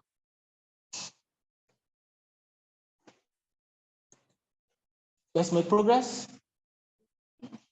So yeah, morning. So we are now in information content of project charter. Is in your manual? I think I saw it now. Yes. So what should be contained in your charter? So these are the information that must be contained in your charter. Let's mention 1 to number 8 together. Number 1 is what? 2. Number 3. Number 4. Number 5. Number 6. Number 7. Number 8. Now pay attention to that key stakeholders list because we're about to enter the second thing we need to do to initiate our project, which is for us to identify stakeholders. So we also still have from number 9 to 12, not so? Now, identify stakeholders. Identify stakeholders. Like the name you are seeing there, identify, it means find out. Find those who are stakeholders in your project. Find out those who are stakeholders in your project. Okay, let me be sure. Let me be sure that people online could hear me. Who's here? Okay, let me confirm from Angela again. Angela, are you there?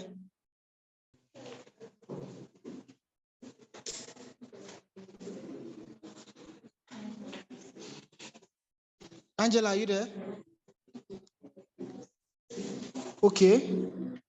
Ayi, you can unmute if you're there. If you can hear me loud and clear, kindly unmute and then confirm that you can hear me. I can hear you, sir. Okay, that's fine. That's fine. That's fine. So let's make progress. So why is identifying stakeholders something we must do at the beginning of our project? Why is identifying stakeholders something we must do at the beginning of our project? Why don't I bother about this stakeholdership during my planning? One of the key reasons is because you will need them during your planning. You will need them during your planning. We have just discussed expert judgment also. So you need those guys that are stakeholders. So if you don't know them, how will you be able to engage them in planning? So you need to identify them. So knowing them at the beginning helps you greatly. And the second thing is you begin to engage them from initiation. Why you're identifying your stakeholders is because they are experts that you can consult. Number two reason is because you begin to engage them during initiation. You begin to find out things. Are we together? So identifying stakeholders, what does it entail? It's just the English word you are seeing, they identify. It just means just for you to find who they are, find them out, smoke them out. So some of them are in your organization, some of them are outside the organization. And identifying your stakeholders at the very beginning of your project does not indicate that it is only at the beginning you identify them and that's all. No. Stakeholders identification continues throughout the life cycle of your project because there are some key stakeholders you will not meet and there are some stakeholders you will meet at some point. Some of us went back to school for clearance, not to. You went to your examiner's office. They gave you one list like this. Abi? The customer you sign. Do you know that you got to a department that throughout the 5 years in school you have never been there? You were moving up and down. In my time, they say make I go meet coach, make coach sign. We dey play football for this school. We get coach. That's what I found out. So I have spent number of years in school. Now today now they know say coach did this school. So in your project, there are people you will not see until a certain period of time. Imagine when you are there to collect your result. That's when you are finding out that there is also another department in back of another department. So those people you are going to meet, they are what? They are stakeholders. So you are just getting to know them. So in your project, you will identify them, all of them at once. Some of them will be at the end. At the beginning of our orientation camp, when you go to camp, you see some faces, and after that, you don't see them again. The day when you are passing out, you're about to collect, I usually refer it to as fired letter. Because they stop paying you, they are giving you a certificate of non-payment. You see a different face issuing your certificate. And there are stakeholders you will not even meet. The only way you now get to find out, oh, so this person is a stakeholder, is when they give you your journal, your magazine. You now begin to flip through, so this person, so now director should be. You understand? What's the point? In as much as stakeholders identification starts in the early stage of your project, it continues throughout your project till the end. So what do you need to do? You need to find out their names, you find out their department, you find out the organizations they are coming from. How can you reach them? You understand? Their contact, their emails, their department. Now you want to know what kind of stakeholders they are. Are they external? Are they internal? Are they supportive? Are they resistive? Are they sideward? Are they downward? Are they upward? Upward will mean in a project, the stakeholder is higher than you in rank. That's what upward means. Downward will means people who are subordinate stakeholders to the project. And of course, sideward will means those people that you are in the same rank with. So what is their expectation? What is their interest? Are they influential? Are they people that influence people who makes decisions and all of that? Now, when we say identify stakeholder, it means know everything about your stakeholders. You identifying them, know everything about your what? Your stakeholder. It is very easy for you to work with people you know. Don't be so. It is difficult to work with strangers. Am I correct? Okay. Let's say I'm wrong. It is difficult to work with strangers. Am I correct? Yes. It is easy to work with friends, not so? I used to have a guy, sometimes. When you are working with friends, there are some information you don't bother yourself about. Their full name, where they live, their organization, and all of those things. But when you don't know them, what happens? You begin to find out these things. I used to have a friend, the guy is a guru in school. They will have this exam, entrepreneurship development, whatever. When we enter the exam hall, the guy is good, so you expect that he should conquer everything. No, so 30 minutes, I don't see the guy is crashing head. No, there must be a problem. The guy get up, he say, "Oh God, this question paper don't be our own." How did I know? It's because I know him. So it's easy. Once one of your friends is smiling, you know. Once they are frowning, you know. So you know what to do, I know what to do. So your stakeholders, I've used some mapping just now. I've used sideward, downward, I've used resistive, I've used supportive. So you begin to know. See, we are talking about stakeholders identification. You are identifying them. So at the end of the day, you are going to be classifying them. So you need to know how they behave. Because some stakeholders, they can mess you up. Yes, that's the truth. So it is easy when you have this information, it's easy for you to come up with stakeholders management strategy if you know everything about your stakeholder. You understand? That's what we now call stakeholders management strategy. Let's make progress. So, identify stakeholders, input. What do I need to do? We're looking at the input now. What do I need to do? I think to save my time, I will just say we need every document that we can lay our hands on. Yes. If you look at that tools and identifying stakeholders, you see project charter also. You see business document also. All the way down, all of them are documents. All of them are documents. So any document that you can lay your hands on, grab it. That's one of the tools in identifying your stakeholders. So in charter, we have a list of stakeholders. If you go back to that content, that number 8, it says a stakeholders list. Also, if you go back, just scroll back, you see it. Item number 8. We'll talk about it. Key stakeholders list. So that already is the beginning. So you can start to uncover your stakeholders once you know them. Then, what do we need to do? What are the techniques that we need to deploy when we're identifying our stakeholders? Expert judgment. Yes. So you can ask people who you think probably should know who the stakeholders are.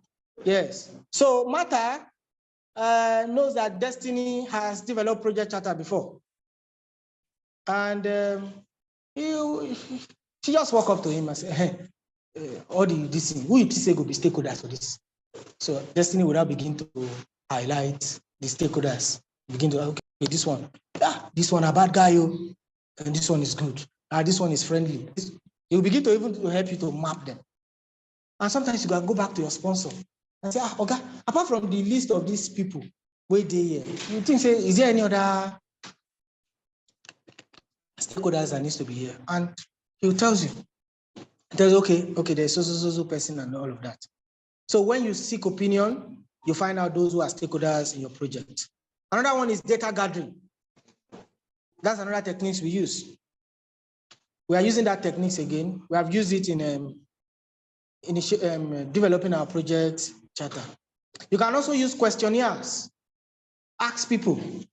Sometimes some of us fill some questionnaires. No, so it comes like 3, 4, 5 pages. You just feel. You understand? So when you identify stakeholders, maybe about 10, 5, or 20 of them, you just need to find out what they do.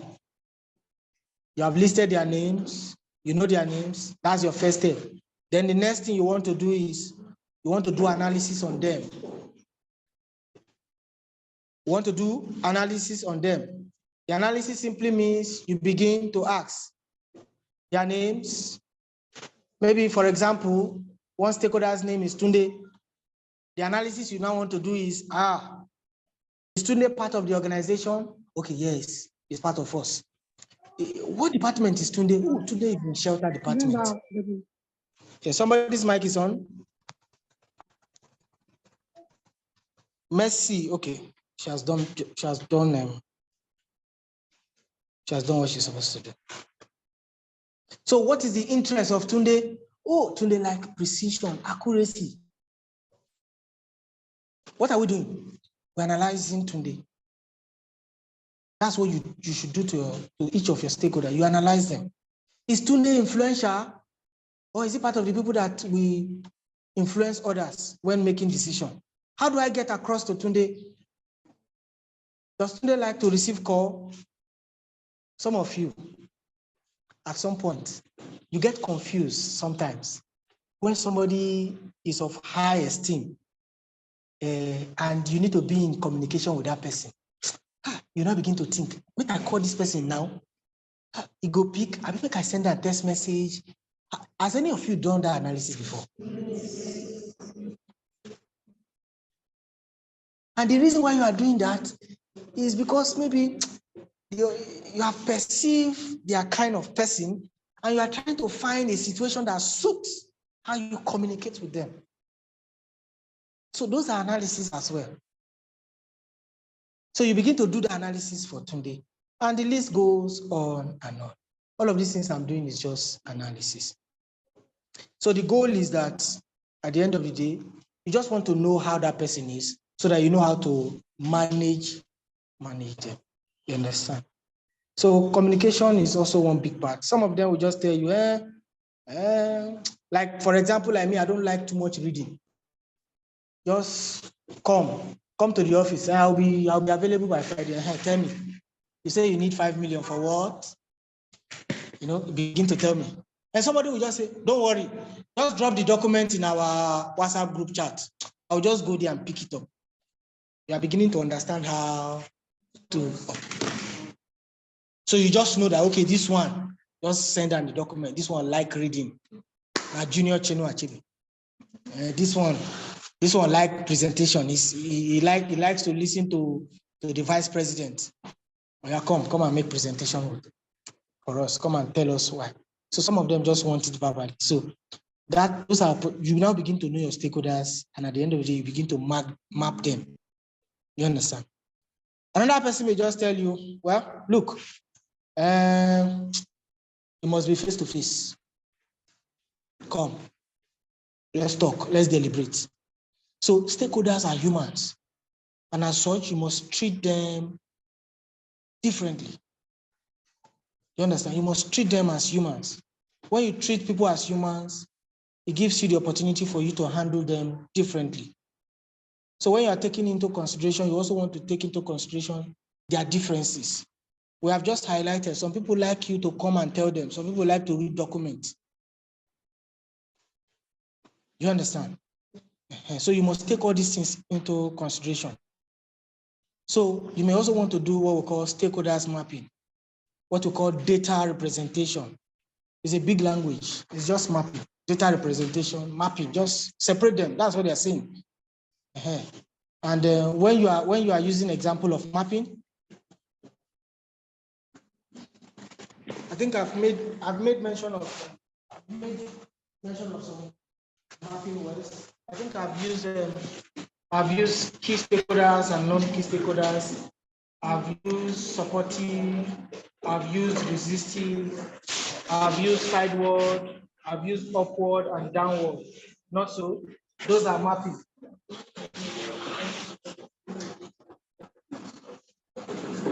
It's not in your manual.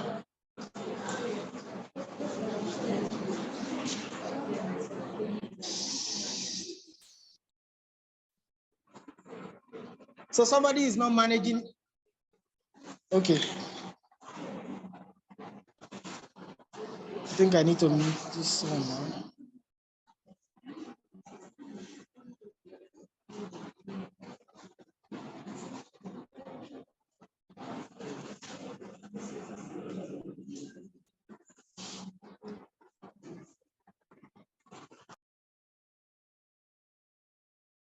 Somebody is not managing. Somebody is not managing his device well. Somebody is not. Okay, I'm just trying to confirm my.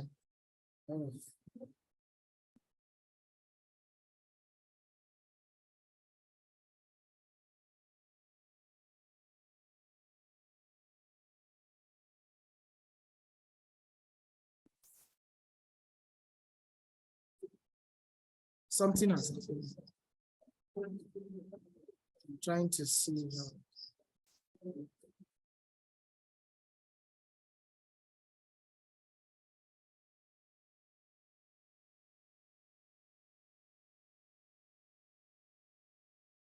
I think we're okay.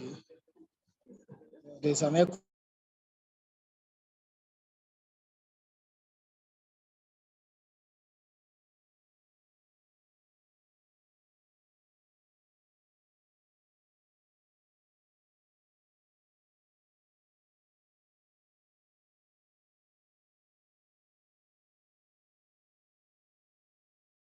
So I think we are good now.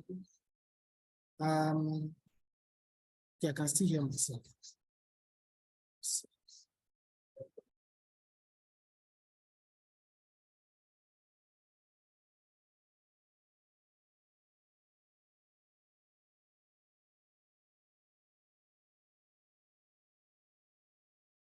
Okay. I think we are good now. Please, let me quickly look for somebody to confirm. Aye, are you there? Please confirm that it's not echoing anymore.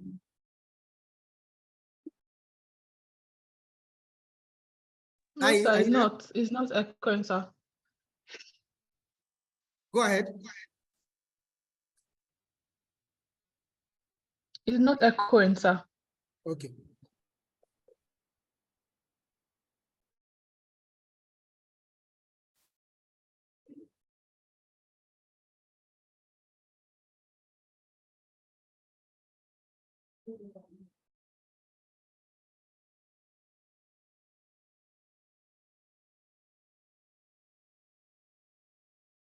All right, let's make progress.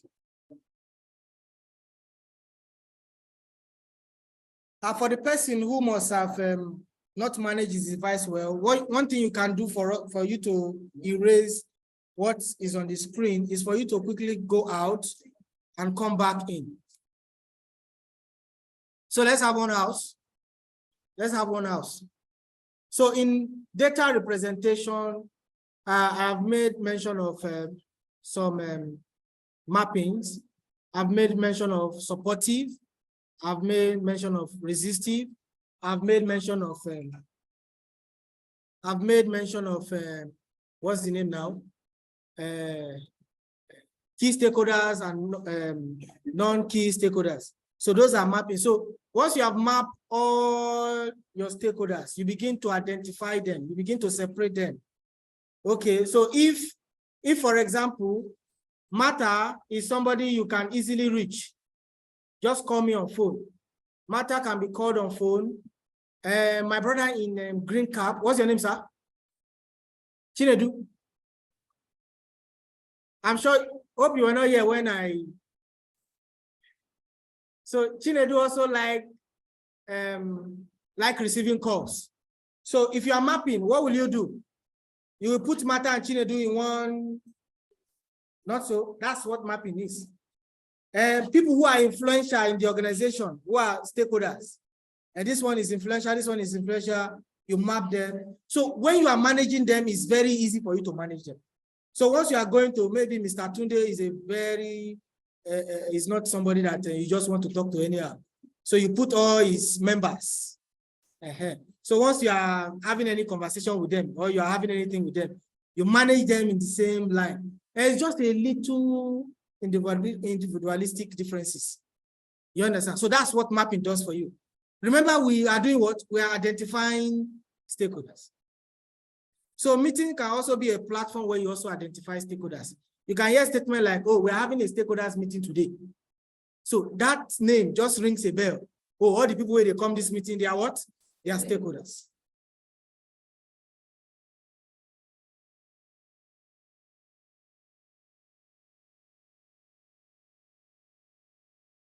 So these are the classification model. If you look at it, you're seeing in your screen. Then, of course, we have data representation. I will need it, all of you, to pay attention. Do we have this data in our manual? Do we have this? Okay, I think what happened is they picked the most important information and leave it on this manual. So pay attention to this. I think we're almost done. So if you look at your screen, this is a representation of mapping. It uses two parameters. The parameters are how powerful a stakeholder is, and the second one is what is their level of interest. Okay. The person that has done that thing on the wall is not making us, but hope we can see. We are seeing it. Are you seeing my lesser pointer? I think it's clearer now. So we say we use two parameters, power and what? Interest. Now, interest has to do with someone who is looking out for the outcome of the project. That I have influence on that project does not mean that, does not translate that I'm interested in the outcome. You understand? Maybe because I'm not really the end user, so my interest, I don't really get power. You understand? So when you use these two parameters to classify your stakeholders, you are going to have your stakeholders in 4 family groups. And these are the 4 family groups, one of them, 2, 3, and 4. So let's look at it together. So if you look at the y-axis, this is the y-axis, this is the x-axis. Are we looking at the screen? This is the y-axis, this is the x-axis. So if you look at the y-axis, we have power, and we have high. The high is always 10. The low is 0. Then if you look at the x-axis, we have interest. The low is 0. The high is 10. Now, let's do some representation. So now, a stakeholder that has high power and also has high interest, what do we need to do? This kind of stakeholder, when you plot the graph, the person has high interest, not so. So it is here. Then the person has high power, rather. So it is here. The person also has high interest. If you plot this graph from here, like this, and from here, like this, it will intercept here. So such stakeholders, what do we need to do? Very well.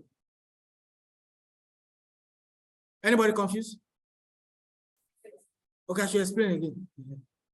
You know, this graph, sometimes you can twist your head. And this is part of the reason why some of us don't like mathematics. So we say this is the y-axis, and this is the x-axis. Now, if you look at the arrow is going up. And if you look at the x-axis, it's going this way. Abi? And we say, for the power, the high is what? 10. The low is 0. For interest, the high is what? 10. The low is 0. Now, we now said, for a stakeholder that has high power, and the stakeholder still has high interest. If you plot this graph, from here like this, and this one like this is interest now, this is interest coming this way. This is power coming this way. It will intercept here. So such stakeholders, what do you need to do? Now, do you know stakeholders that have high interest and they also have high power, they are your sponsor. So what do you need to do? You need to communicate everything, the bad, the good, and what? The ugly.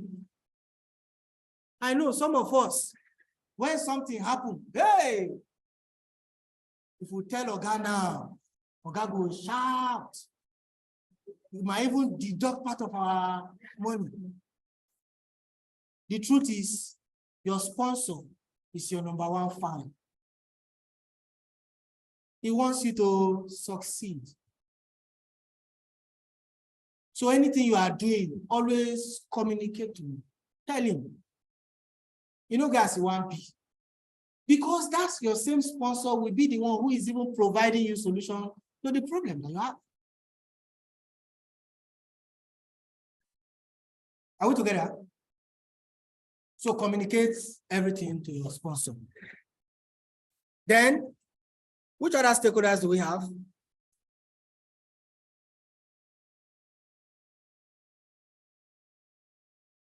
We have another group of stakeholders. Their power is high, but their interest is low. If you plot this graph, where will you have it? What? You keep them satisfied. Now, let me tell you, there are some stakeholders.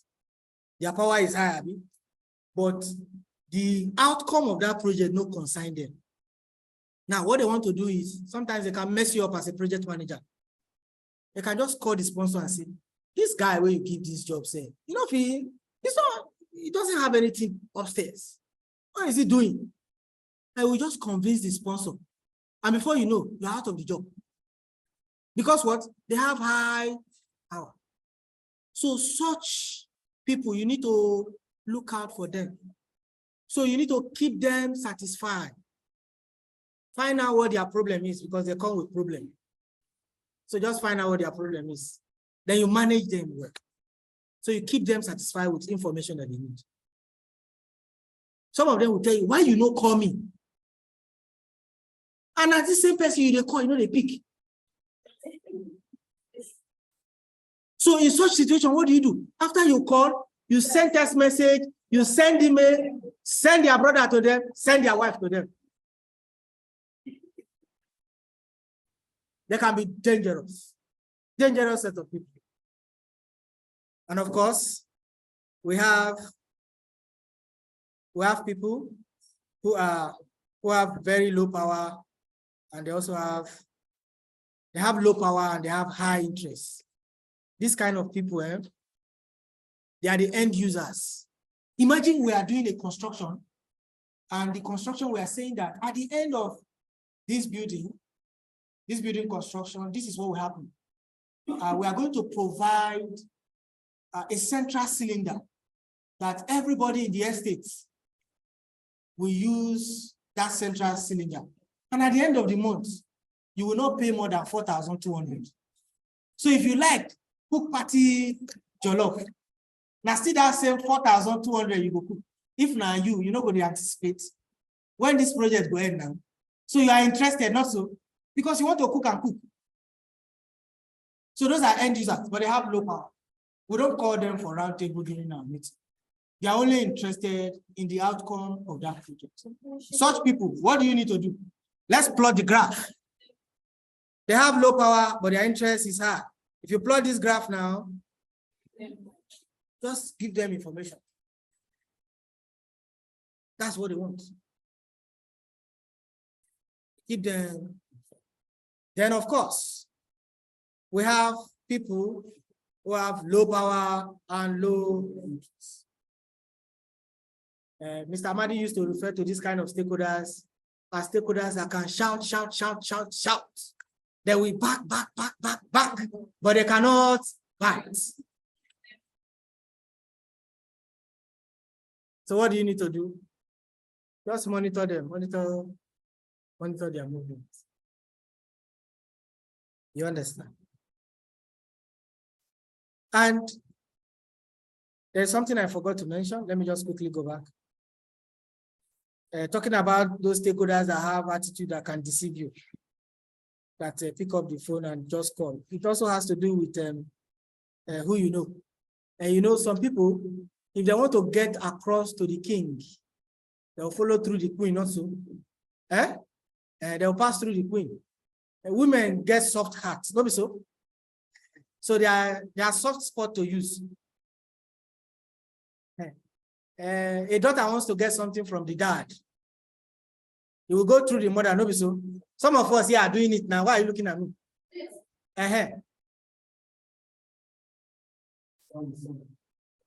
So it's just a situation where Mr. Amadi was relating with me some time ago. How many of us know the former First Lady, Mrs. Patient Jonathan? You know, all the appointments where they happen, most of them are, those decisions are made in the bedroom. When they are both in the bedroom, you see, Madam Patient go to tell Jonathan, that my boy is very loyal. This minister position, maybe there's nobody, let's put him there. He has been loyal. Anybody I send to him, he has always welcomed them. So, yes, I know say prayer they work, but sometimes this is what happens. Do you understand?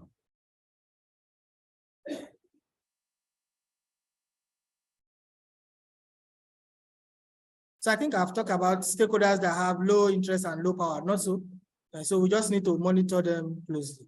Then another classification is this. This one, we try to use 3 parameters: interest, attitude, and power. And when you do that, you are going to have how many groups? You are going to have about 8 groups. 1, 2, 3, 4, 5, 6, 7, 8. Yes. So whatever one that works for you is fine.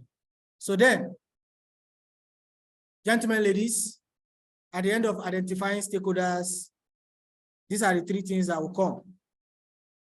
We have what we call stakeholders register. So what information should it be contained? One of them is identification of information, which includes their names, their position in organization, their location, their contact details, what role they play. That's identification information. I hope you have that in your manual. And the second one is assessment information, which means what are their specifications? What is their expectation? How influential are they? Can they influence the outcome of the project across the phases of the project? What do you think? What is their impact? You think you should engage them more? That's assessment information. Then, of course, the third one is then you classify them into mapping. Are they internal? Are they external? Are they influential? Are they upward? Are they sideward? Anyone that you choose to classify them. I think we have talked about mapping stakeholders, putting people who have similarities in one category. And of course, you might decide to have something like this. This is stakeholders register templates. Usually most people just put it in this table. This is a metrics table. And anytime you hear metrics, it means table. You understand? So you can put in this metric form. And of course, you just capture the information that we have just listed. And finally, guys, for us to initiate our project, what are the 2 processes involved? I'm expecting a unanimous answer. For us to initiate our project, what are the 2 processes involved?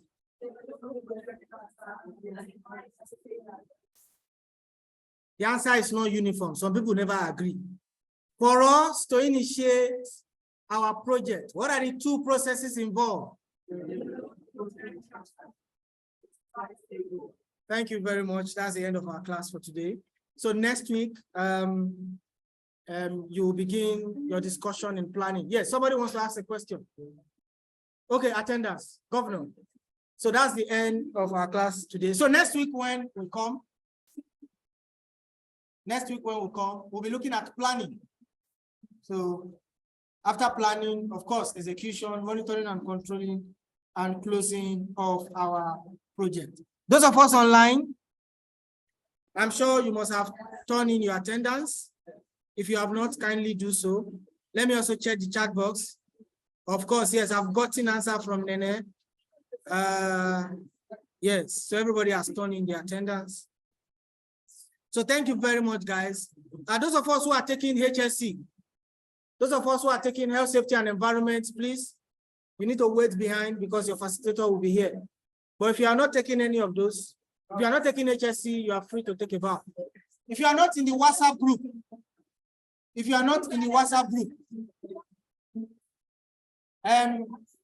quick one. This is the fastest way now for us to join the WhatsApp group. If you are not in the WhatsApp group, this is the fastest way. This is the strategy I think I have to deploy for us to be in that WhatsApp group. Now, I am an admin in that WhatsApp group, so I can easily add you. So what you can do now is I'll call out my phone number. So just save it and send me a message that you are in the mail group. So just put in your full name. You are in May group. May. We're in month of May, not so. So I'm about to call the number. For those of us online who are not in the WhatsApp group too, please, it's my WhatsApp number. I will call it so that you just send me a message. So I will take my time. As the message comes, I'll just add you. Are we okay? Let's do it like Hembe. But I may also get confused.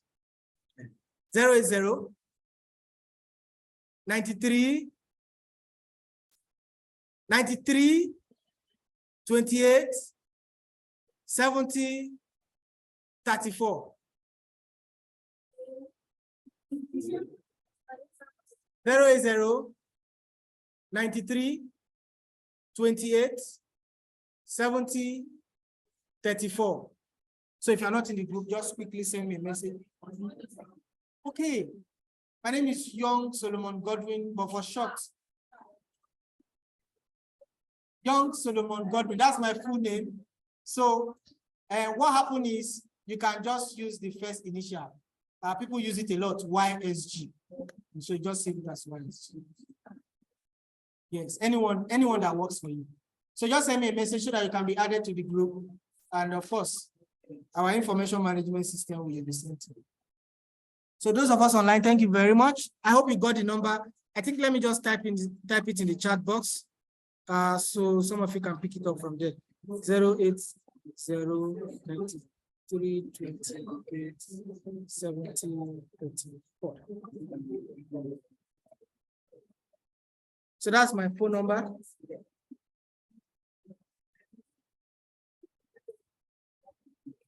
Okay, I'm going to start it.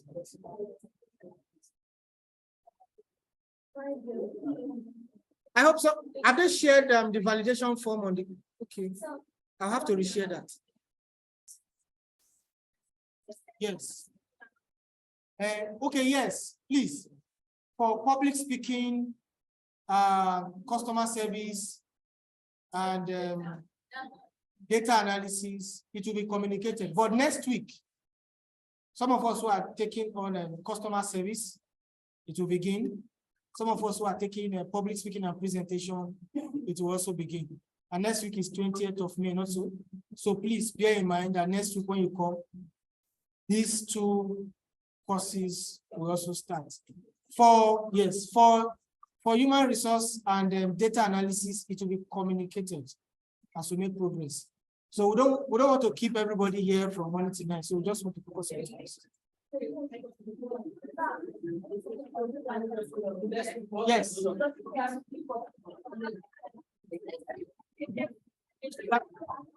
are doing HSC today.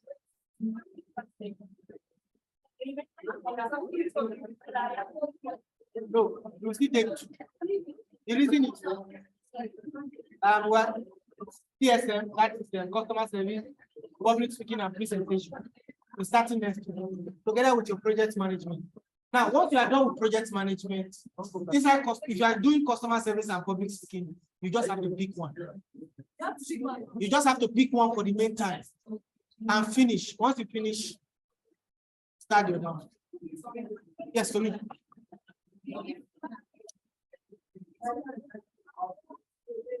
Is that?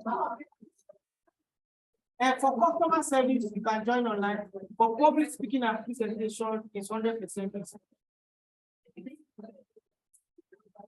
So I would say, if you are doing customer service and public speaking, why not start with public speaking? Because it's physical, you can join customer service online.